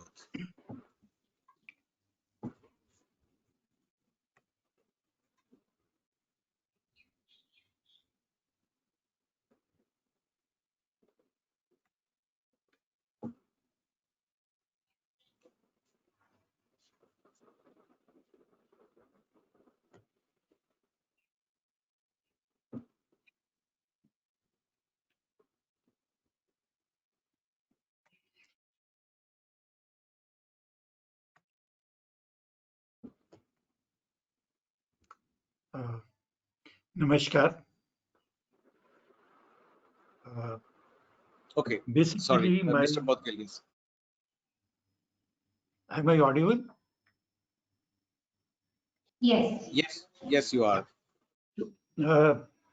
Basically, my job is made very easy by all the three presenters who presented before me. Ashok very nicely defined how and why we need air conditioning and how we came and traveled up to this point and why we traveled. Whereas Sanjay talked about orientation and various other passive measures as well as some active measures as well. Tanmay described in a very great detail about air conditioning as well as why and when we should have that. Let me start with that our ancestors very well recognize the benefit of evaporative cooling. And that was based on the principle of human body functions. How it functions: when the blood temperature rises, the blood flow increases towards the skin and evaporative cooling starts. The sweating happens and evaporative cooling starts, and body temperature or blood temperature starts lowering down. This is what is the natural phenomena which is being developed by God in our body. And the same principle was being utilized by our ancestors to create shelters, which were based on the principle of breathing buildings. Breathing buildings means the buildings which used to breathe. Every material, every construction material need to breathe. And most of the places we do find the moisture is a big issue. So, till the time air doesn't move on any surface or any place or any closed place we create or any closed shaft we create which is not ventilated, moisture is going to get trapped out there. So the simple principle of breathing building is that allow the material to absorb moisture from the air when it is excess in the air and release the moisture when it is less in the air. So now the principle which I'm basically going to describe here is that how to make our shelters which can be livable based on the principle of human mechanism. Now, before I come to that, let us understand what and how was the building architecture before air conditioning was invented by Wells Carrier. Wells Carrier was the first who invented the air conditioning, and our building structures used to look like this, what is shown in this slide. But what happened when we got the air conditioning system? So building architecture after air conditioning was perfected by engineers just transformed to these kind of glass houses, which can be called as solar cookers by few architects. So why did we do that? Now let's go back. What was the basic principle and how we are comfortable? Our skin temperature is almost 36 degrees, and even Tanmay, Ashok, and Sanjay described that what is mean radiant temperature or global mean temperature or how comfort is derived. So you see what happens is when we put a glass which is west or southwest exposed and try to cut heat through that, then that glass has to absorb some heat before it cuts out or reflects out. So the temperature of that glass can reach at times to 65 degrees Celsius or between 55 to 65, which is pretty high. So that radiant temperature sitting next to us makes us uncomfortable. I will give you an example. Our cars, high-end cars, when we get into the car, it immediately starts with a full blast of air. And Do you know what is the temperature of air at that point? The supply air temperature is 4 degrees Celsius, which is killing for a human body. But because the radiant heat is pretty so high that we cannot be comfortable without that, so the temperature of air we keep very low. Now, instead of getting into these kind of temperatures or these kind of artificial this thing, why don't we create surface temperature of the skin of the space where we live? So as our body blood circulates to the skin and keeps it comfortable through evaporative cooling, why can't we make breathing buildings which can be like that? So let us look into this, how we can achieve that. So let's see, if we want to create a building, let's have these walls. So how do we put it? So we put some thermal mass into the wall. Then we need one layer which has to be impervious so as not to allow the moisture to get into the inside of the surface or into the building construction materials.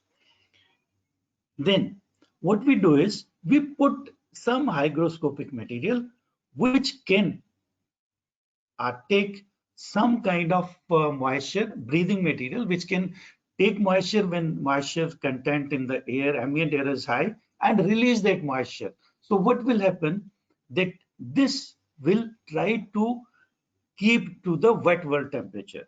Now, let us understand the wet world temperature. Wet world temperature during daytime, when 3 o'clock, maximum outdoor air temperature, dry valve is highest, wet valve is lowest. And at night time, that wet valve increases, although the dry valve is much lower at that point, because the heating effect makes the wet valve lower. So the humidity is minimal at around 3 a.m. in the 3 p.m. in the summer.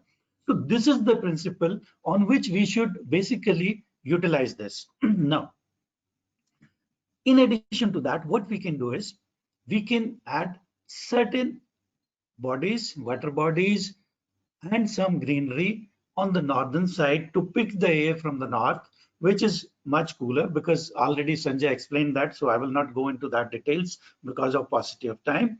So that moist air, we have to create a kind of microclimate around the building and allow that air to come in contact with the external layer of the building, which acts as a breathing layer and keeps on absorbing and releasing the moisture and stay close to wet world temperature and keep the inside space surface temperatures also close to wet world temperatures. Now, if we want to put the glass onto one side, or generally whatever we want to, you see, if we consider the external ambient levels of 10,000, 11,000 lux, then we don't need more than 2 to 3% of the glazing to have daylighting if the orientation and the style or design of the building is good. But anyhow, even if we want to put more, then we have to be sure that this temperature of this surface should not be higher. So how to do that? We can have an external layer, a jali kind of thing, put outside that. So that jali can provide a view, but at the same time completely prevent external solar directly getting onto the surface of the glass. So the solar gain is cut, then the temperature of that glass is going to be close to the whatever surface temperature we have of this material, which is jali, which can also be hygroscopic breathing material. So this is the principle which we should utilize even for COVID times also. This is very good. Now, we need certain kind of air also for breathing. So, but before I got onto that, although Sanjay explained, but I would like to spend some time here, that there are two factors: one, insulation, and another, thermal mass. What insulation does? insulation basically builds the time lag. It shifts. If my peak is at, it will be better in the next slide. If my peak summer temperature is at 3 p.m., then I may shift it to 7, 8, 9, 10 p.m. I don't know how many of us have stayed in IIM Ahmedabad hostel, but whosoever has stayed, he will find that 10 p.m. at night, the maximum heat comes in because the thermal mass in the hostel portion is so heavy that it takes 7 to 9 hours to reach the maximum external temperature to inside. That doesn't mean the same temperature, it is temperature, but the highest temperature which is attained in unconditioned room at night is around 10 to 11 p.m. So what we do is we try to dampen, decrease the temperature by thermal mass as well as build the time lag. So thermal mass does both the things. It builds the time lag and it is adjustable time lag. Whatever we want, how many hours we want, we can accordingly choose our materials. Second, we can do the damping. The maximum time lag is there, the maximum damping is there because the outside temperature has to reach inside, it has to pass through various layers, and by the time it reaches inside, it is going to get reduced drastically. So we have to choose the materials, construction materials, in a way that our average temperature remains in the comfort zone, and then accordingly we can choose our occupied and unoccupied timings. Now, this is one project where the similar strategies were utilized. This is a Bhubaneswar Krishi Bhavan. Now, these are the local materials, local material bricks, which are used as the inside is in complete glass, but this is a shading. So this is the kind of jali which was thought of, and finally this is what came in. So these were the glass windows, but we utilized this perforated jali to allow for the light to perforate in. Now, while we choose the materials, we have to be selective. Here laterite was available in plenty. So what we did, that in the north side, we created garden and water bodies and all, created a stilt. South side we closed, a courtyard is made. Here also we created some green and water bodies and allowed the air to rise up. So this was basically to create a microclimate around the building so as to allow this building to come close to the wet bulb temperature throughout. So the surface temperatures remain close to wet bulb. Now, how did we get the air into there? So we had thought of using the hollow core slab, which basically should have taken the air through the slab and up, as well as we utilized intakes at lower level, and then at the higher level the exhausts were put, but every floor exhausts and room exhausts were separate shafts because of the stack effect, because stack effect has to make shafts bigger, intake bigger or smaller because of this. So what we did, that we did not combine the shafts, otherwise it affects the upper floors. So what we did was that we kept the shaft separate and allowed this to go up and then use these ventilators on top.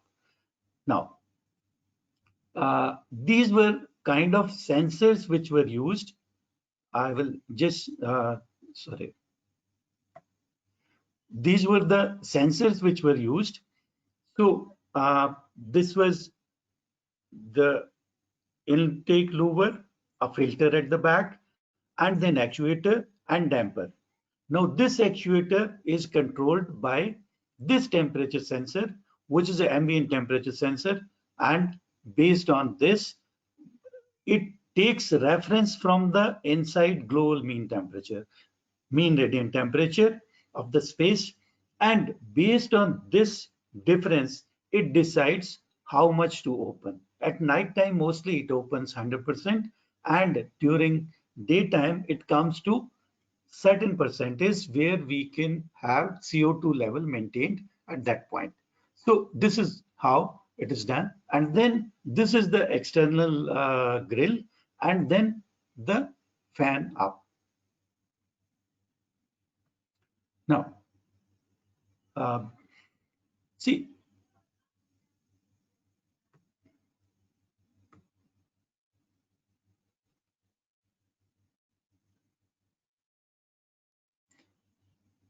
okay. So these are the sensors which we use: fresh air inlet, ambient temperature sensor, filters are there with fresh air inlet, and turbo air ventilators, mean temperature sensors, exhaust air grills, and fresh air dampers with actuators. So these were basically used there, and then on the basis of that, we had done this.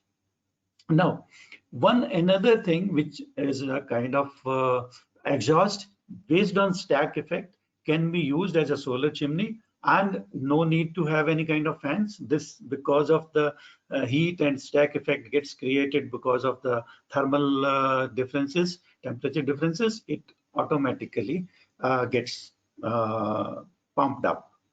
Now evaporative cooling. This is a project which is Shakti Bhavan, and this entire place, if we look into, all buildings are of office complex. These are the air washer rooms. These are not the pad air washers. These are spray type air washers which are being used here, and all these air washers keep these areas cool. So this is centrally evaporative cooled entire complex, and almost 40,000 CFM air washers have been used for this entire complex to keep it cool. So it's in today's scenario, if we look at, then we can find that this is a kind of technology which will be more suited for COVID kind of application. Now, Sanjay talked about earth air tunnel. I will only like to add one thing. We use this one residential application somewhere in 1984 for the first time for two scientists who were NASA-based couple, and they wanted to have this. So, but we used it in a recirculatory mode. Only fresh air was being introduced through this area, but otherwise the fan was supplying this through a vertical shafts, and those vertical shafts had the dampers with actuators controlled. As soon as somebody switches on the split ACs, that was first time Carrier had come out with split ACs, which we use there. So as soon as they switch on the split AC, this will shut off. The damper will cut off the supply. But let me just tell you why this was thought of at that point was for the simple reason that they said that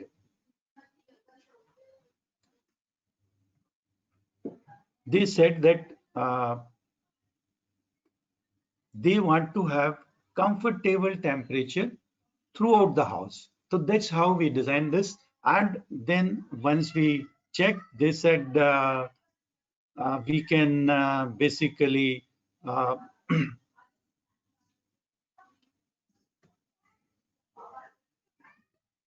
so now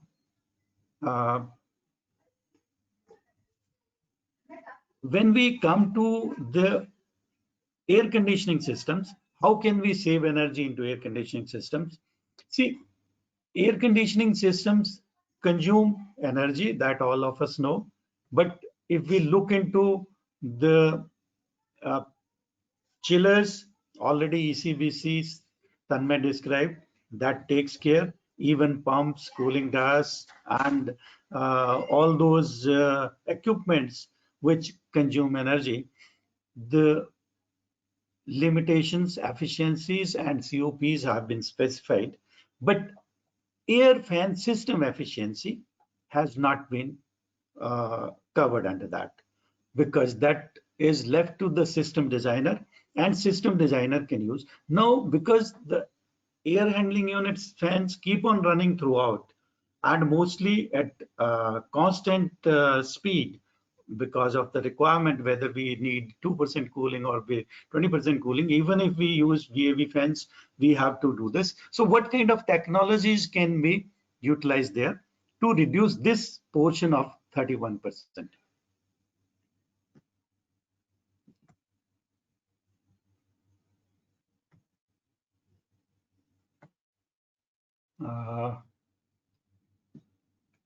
Yeah. Now, options to reduce fan energy consumption. We have the possibility to use underfloor air distribution, radiant floor, or chilled beams. Now, if we take a normal building, generally 30 meters square per ton of refrigeration is the load, which makes 117 watts per meter square. So if we use underfloor air distribution, 100% of this can be taken care of. But if we take radiant floor, only 30% of this or 35% of this can be taken care of. If we use chilled beams, 40% of this can be taken care of. Now, what to do with 60, 65, 70% of the rest? That, because one more thing, in these two radiant and chilled beams, only sensible heat can be taken off. There is no possibility that we can avoid this. So this sensible heat has to be basically once taken off, then latent heat has to be taken out through direct outside air system, which has got a penalty of high fan power, because that has to be located somewhere close to outside. So that is what one disadvantage this has.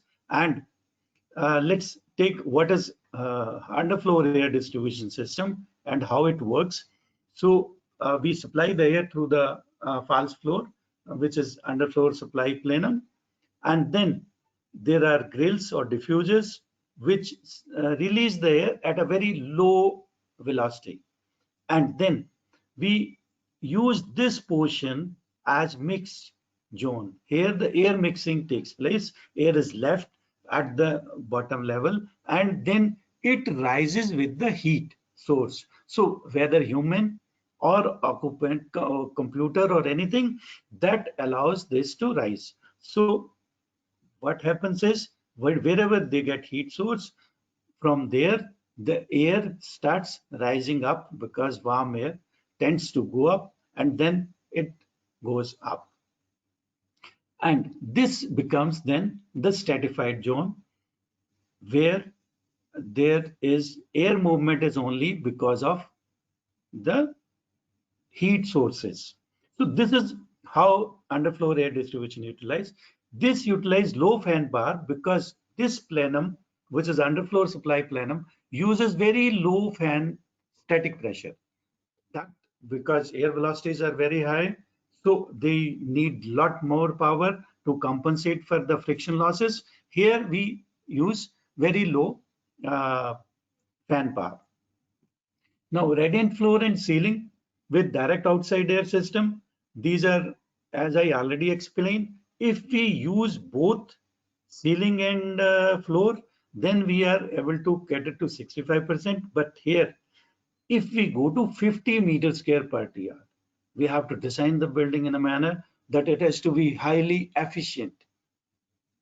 Envelope has to be very, very efficient so as to cater for this. So 35% of still has to be covered by the external air. So this is what DOS system has to take care of. And in active chilled beams with DOS, this is again, if we go with 50 meters square per TR, then 35% has to be covered by external and 65% by internal. One advantage, more advantage in all these three systems is that the chiller temperature can be much higher. So energy saving in chiller is much higher because we are running at a higher temperature. So this is how we basically do that. So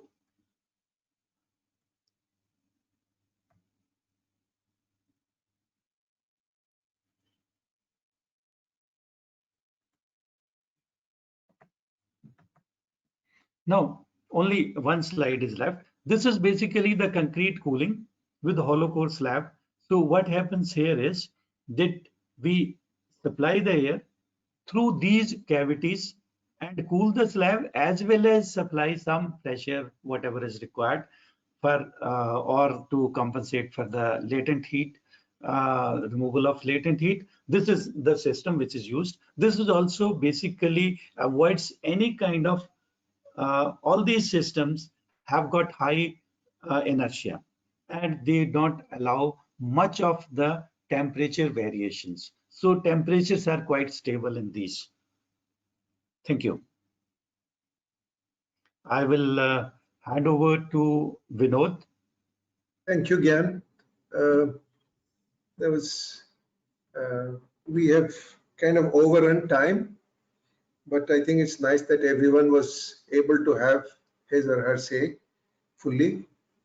So we have time for a few questions, and I will ask Deepa to tell us what are these most important 3-4 questions that we can take up in the time that's left to us. Or maybe if there is more time, we can do perhaps more. So Deepa, all yours.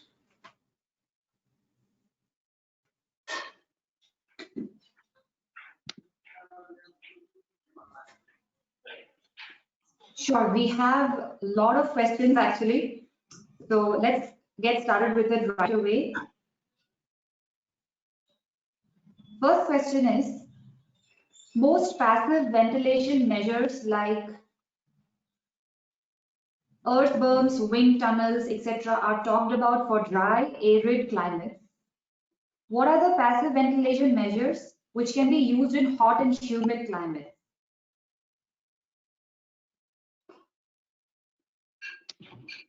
Who's going to answer that one? I could attempt that, even though my webcam is not visible.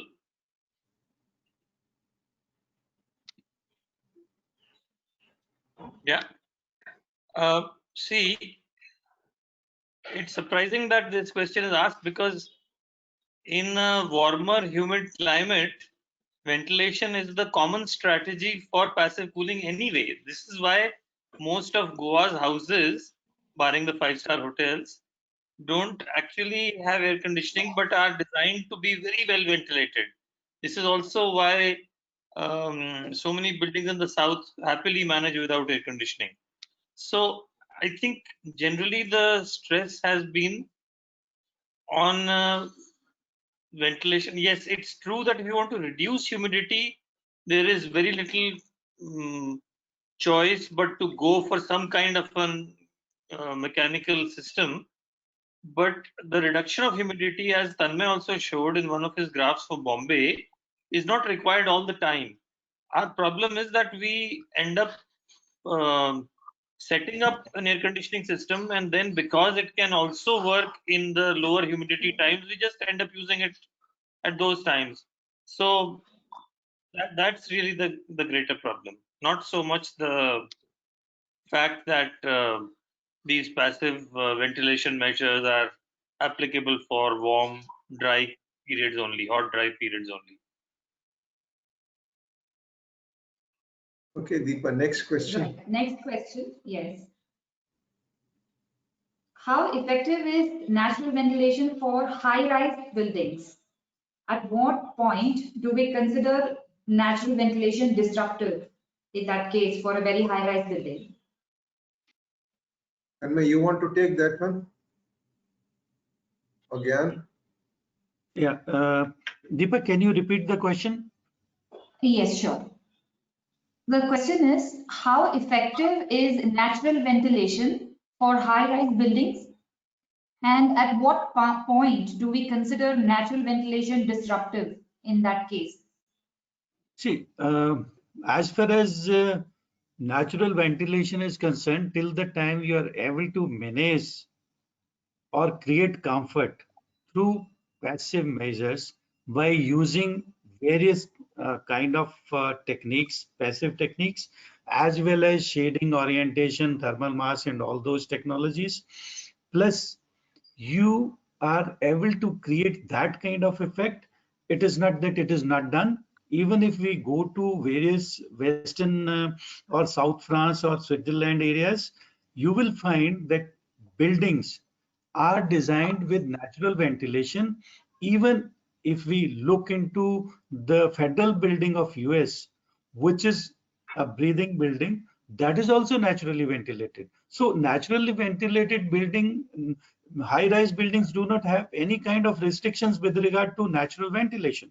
But it's only the way how you design your building, how you place your building, how to use your materials and other thermal mass and the choice of orientation and massing.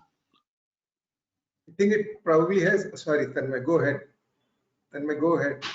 No, I was just saying that there are many contemporary architects and designers in Southeast Asia as well, in Singapore and Malaysia, who have shown that there are several ways in which high-rise buildings can be naturally ventilated. So I would like to add to this that, it also depends upon what kind of building we are talking about. Residential buildings are typically naturally ventilated, even if they're very tall, because, people can choose to open some windows. It's more of a problem when you have, large air-conditioned office buildings in which, one single individual can create problem for the whole office. That is why, the control of windows is not left to individuals. So, but if you have, as Gyan had shown, that we do have systems in which you can control the ventilation automatically. So this would apply to tall buildings as well. Sanjay, you have wanted to add something? Yeah, I wanted to add that the Singapore architect Nirmal Krishnani has recently made a case study of a very good 25-story central Singapore naturally ventilated building in a warm, humid climate. That really needs to be studied because, we are sitting in Lee Kuan Yew's country and still working with a natural ventilated building. So that's quite amazing in itself. Next question, Deepa.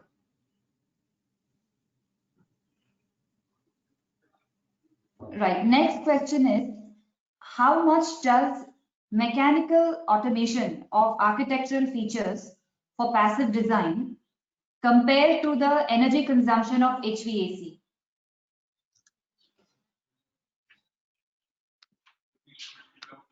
Sure.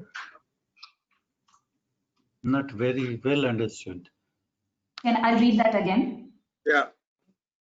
How much does mechanical automation of architectural features on buildings for passive design compare to the energy consumption of HVAC? Oh, if we look into the HVAC system, if they consume say 100, then these systems which I was trying to explain through my this thing, these actuators and all and sensors probably need only 4 to 5% of the energy. And even if we consider the fountains and all into that pumping energy, maybe maximum 10% of the energy. Wasn't the question something like this, that how much energy can you save by applying the passive principles? Yeah, and there would be a simple answer to that. Or Tanmay, maybe you can. How much can you save by applying the passive principles to air-conditioned buildings? I can give you reasoned practical examples. It's a quick practitioner's guess that it would be something between 30 at the very least to Well, 70%, 80% even, depending on how you want to look at it. Gyan, the building that he showed you from Bhubaneswar is an office building, a government office building, which would normally have been air conditioned, but is completely passively ventilated. So, I mean, barring some cabins for higher officers, which are air conditioned, but it's not an impossible task, but it requires a lot of sensitivity and care to be able to do that. The good news might be that with this situation, we might get into the necessity to look at those kind of options rather than blindly just provide air conditioning, which, as we all know, has become cheaper and cheaper the more ubiquitous it is. So this building in Bhubaneswar, Gyan, which you have shown, Yeah. that requires nothing special for dealing with COVID-19. No. Everything is already. In fact, Vinodji, I would like to clarify that air conditioning is not has got nothing to do with COVID-19 spread, because air conditioning is a comfort application. If the inside indoor air quality is bad in other times, it is bad in this time also. If we have certain kind of infection possibilities earlier, it will remain same, because the COVID-19 virus, although is a very small virus, it is 0.08 to 0.16 micron, which is PM 2.5 is 2.5 micron. So it is much smaller than that, but is a heavy virus and try to settle on the surface. So till the time we don't try to shake the surface or do something, it remains on the surface. Even if we try to do, it will again settle down. So once we breathe out, if there is some COVID positive person, he will definitely breathe out those particles, which can travel longer, up to 3.5, 4 meters, depending upon the velocity of the air. If somewhere he is sitting close to even cooler, which is horizontally throwing the air, then he may throw even 10 meters.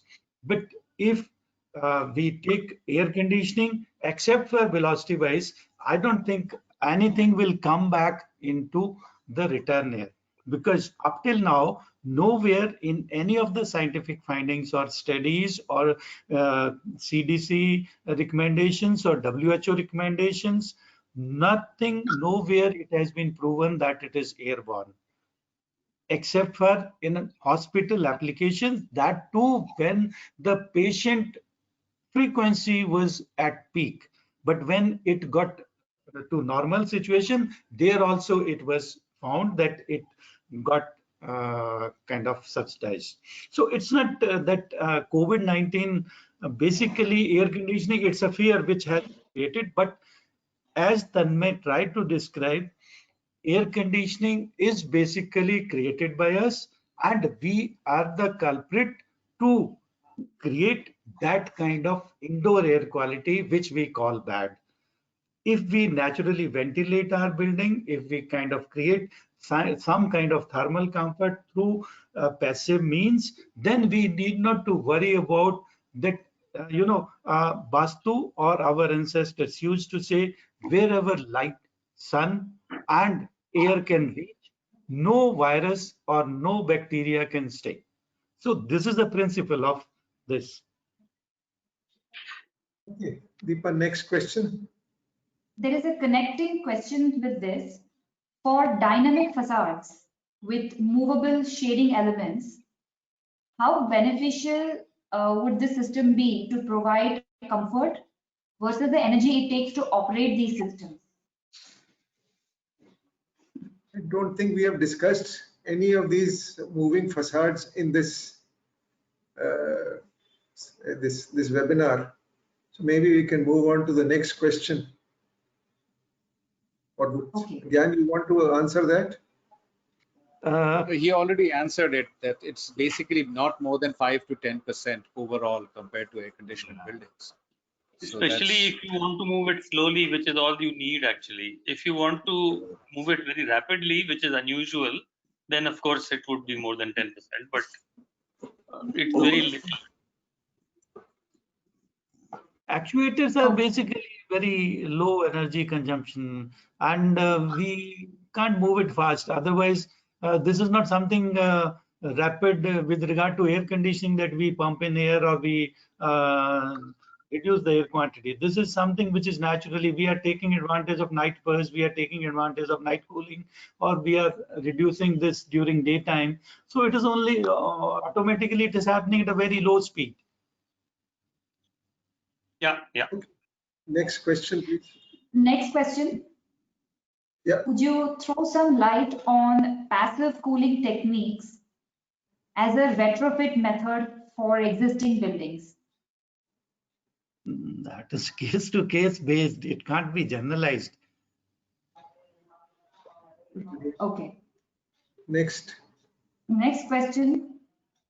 I think I'd just like to comment that it is because it is so case to case that it has not found common acceptance, because a lot of people in the marketplace simply want a ready-made solution, which, by the way, the air conditioning industry kind of gives, but at a cost, monetary as well as energy cost, but which the passive design industry cannot give because it is so case specific.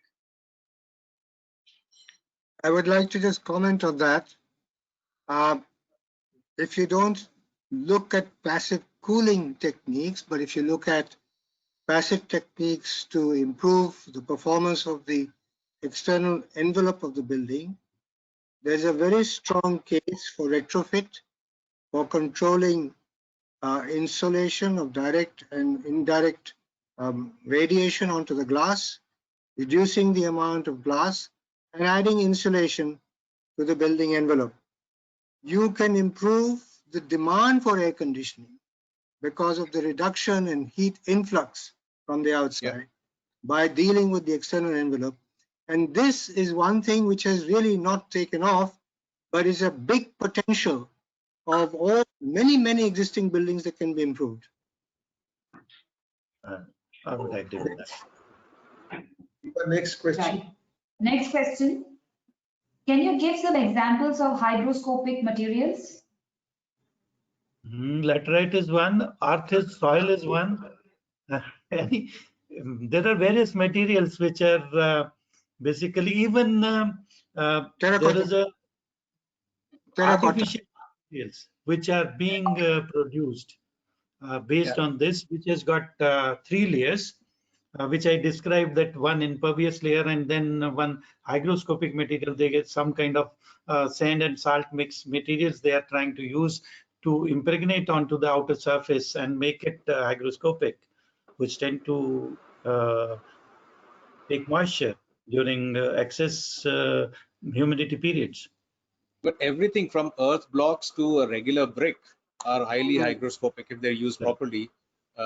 There's sufficient amount of natural materials, earth and mud and brick, that can meet this requirement. And lime plaster as well. I think there are many people who will swear by the properties of lime plaster. Absolutely, lime plaster is yes. That's So, excellent example. Yes. Yeah. Next, please. Yeah. Next question is: concrete has high thermal mass, and exposed RCC is becoming a trend these days.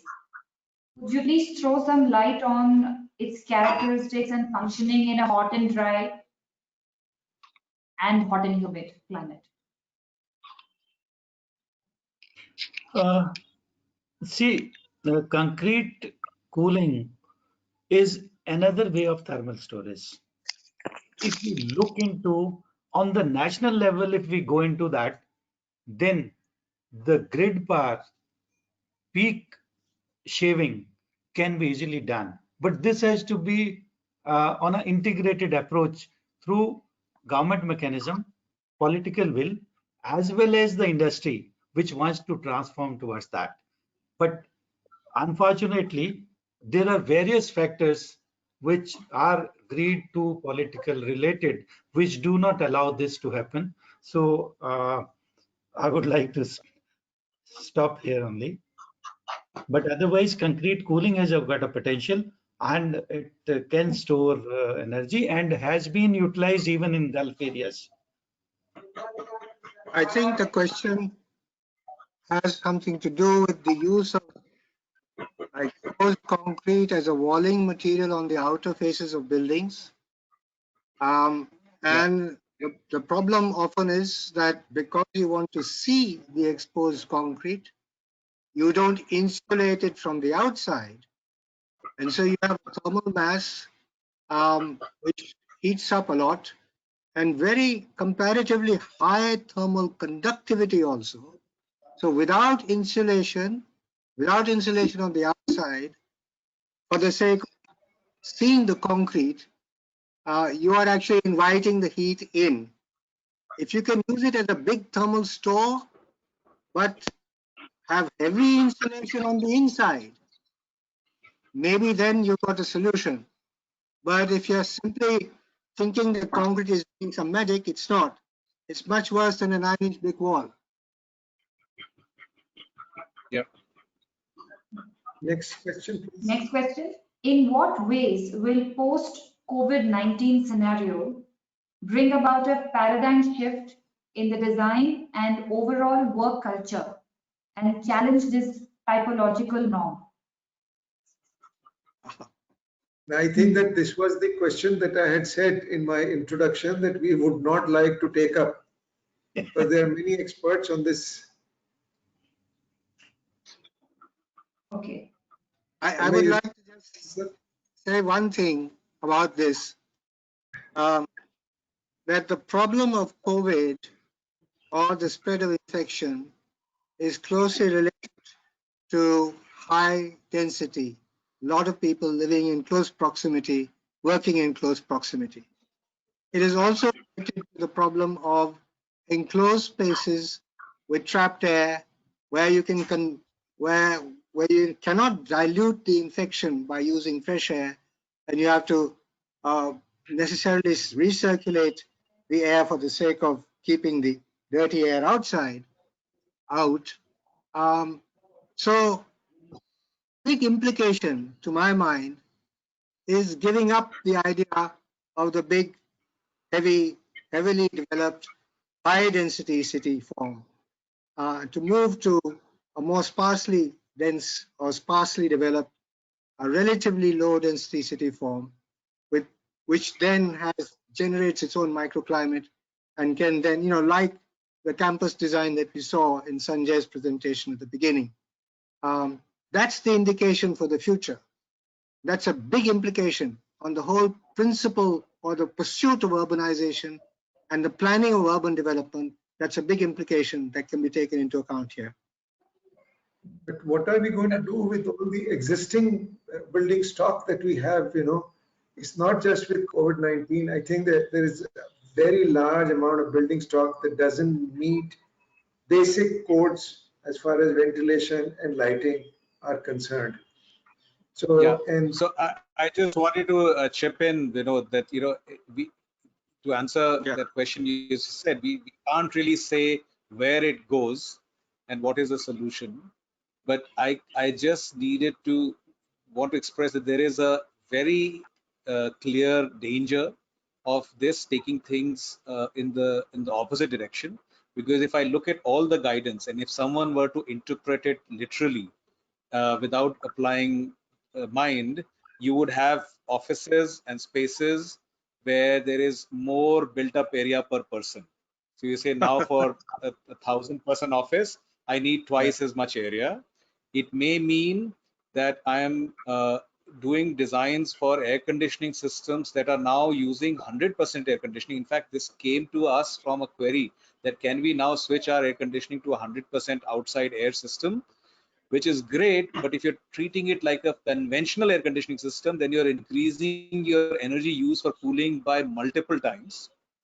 And the third thing is by using heavy filters, which are appropriate for operating rooms for normal spaces. where the danger for spread and occupants is not high, by further increasing the energy use. And all of these things, if someone takes it literally, I don't see very far where real estate companies are going to just advise that this is the norm for now new offices, which is because it's a good business for everyone. Okay, so maybe we can take the last question now, Deepa. Before we Okay, so then we would take this open-ended one. How do we convince people about these aspects? The clients of Is thermal there- conditioning, radiant cooling, adapting and changing lifestyle choices. How do we convince big corporate clients who are into branding? May I say that the 5 questions that were asked by Tanmay and the results of that poll were quite instructive. I mean, it is amazing to say that we seem to want cooler and colder air conditioning set points, but we generally feel too cold. That seemed to be the majority view. So there is bound to be this kind of I call it consumerist thinking until you genuinely get after the issues and anonymously ask people how they're genuinely feeling at various times and various places. I don't think customers like to waste money, but I think it's just become a success of the air conditioning industry that you try to sell colder and colder places as being better. Okay, You have to marshal your facts and information through institutional mechanisms and really make them the norm. That is what has to be done over time. Individually attempting to convert individuals is rather tough. It has to be a cultural shift that has to be managed institutionally. But if we look into the National Building Code 2016 version, it gives us 3 approaches, rather 4 approaches. One for naturally ventilated buildings, 65 cities, every month-wise temperatures are specified, which are correlated with external temperatures as well as the conditions, considering those kind of clothing conditions, and then mixed mode buildings, and then air conditioning buildings. In air conditioning buildings also 2 approach, air supplier only based approach, or air temperature based approach, or thermal comfort approach. So this is basically where the temperature ranges from almost 18 degree to 27.5 degree. So this is what the comfort band which is specified, and 90% of the people were found comfortable in those ranges. Even for daily 27.5 degrees Celsius is specified in the peak summer in air conditioned atmosphere, which is not very off than what we were discussing about. so I think we are now at the end of this. So if the others would like to make one final statement with all the questions that have been asked or otherwise, Ashok, would you like to say something to round off this? Well, this has been quite an educational session for all of us participants, as much as the panelists, as much as the participants or the attendees. And I think we've had a very good attendance, and I hope some of the thoughts that have been provoked can begin to multiply and spread through our attendees, and let this conversation become more serious. Sanjay? Yeah, I think the one of the big issues that to some extent the COVID crisis has put us up against is what humanity does in order to make money, because making money and consumption has become the mantra of our daily life, and we don't realize the kind of pressures that we put on our natural systems in order to do that, in order to be comfortable, in order to have the mod cons that we have gotten addicted to, and so on. And so really speaking, it's the dismantling of the economy that needs to be, to my mind, it's a very lofty phrase that I'm using, but it's the dismantling of the economy that I feel needs to be in some way attempted, so that it's not disruptive, but it simply changes the way we value our lives. Tanmay?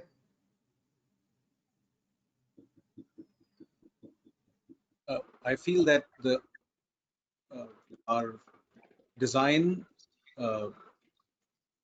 methods and principles that are already well known are enough for us to be able to make this change and this transition. There's enough technology, and systemic change can be done, can be achieved in a very short period of time when we really all align with the idea that there is a crisis which is short term and a long term, which can both be addressed with the climate crisis and the pandemic, if we are able to just use our first principles in design and operation of our buildings. Yeah. If we look into this situation, you see, this has forced us to think backward, in the sense that whatever we have reached or whatever we have been doing till date, was that right? So uh, if we look into the life of this virus, in sunlight and in fresh air, outside air, the life is shortened.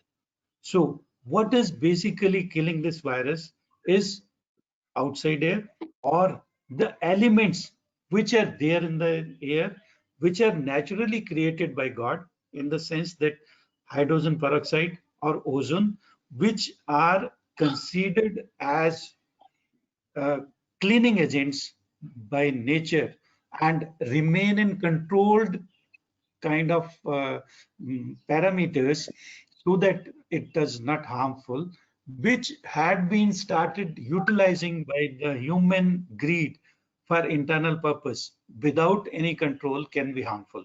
So one aspect is that more of fresh air, people will, natural climates people will adapt to, more of sunlight, which is better, plus high humidity, which is going to be kind of killing factor for this. So higher temperature, higher humidity, outside air, these will be the factors. But as Tanmay said, we need to utilize these with care. And one more factor which is definitely going to occur is hospital industry is going to go through quite a bit of change in designs, because the requirement of this kind of infections, as well as control till the time it is detected, is more important. In addition to that, all those kind of distancing and all which already is there, that will remain. But in air conditioning, these things may happen. Okay. I would like to thank all the four speakers. And Deepa, Prachi, I have one question. Are you going to run that poll now, or this is for later? The feedback will go to everyone automatically after the session. Yeah. All right. So I would like to thank all the four speakers here. This has been nice, and we seem to have an audience that has enjoyed this. I would like to thank EDS especially for organizing this work for us on behalf of Gubi, and thank Deepa and Prachi for hosting this. Thank you all. We can end this now. Okay, bye-bye. Thank you. Bye-bye. Bye. Hey, Deepa, all yours.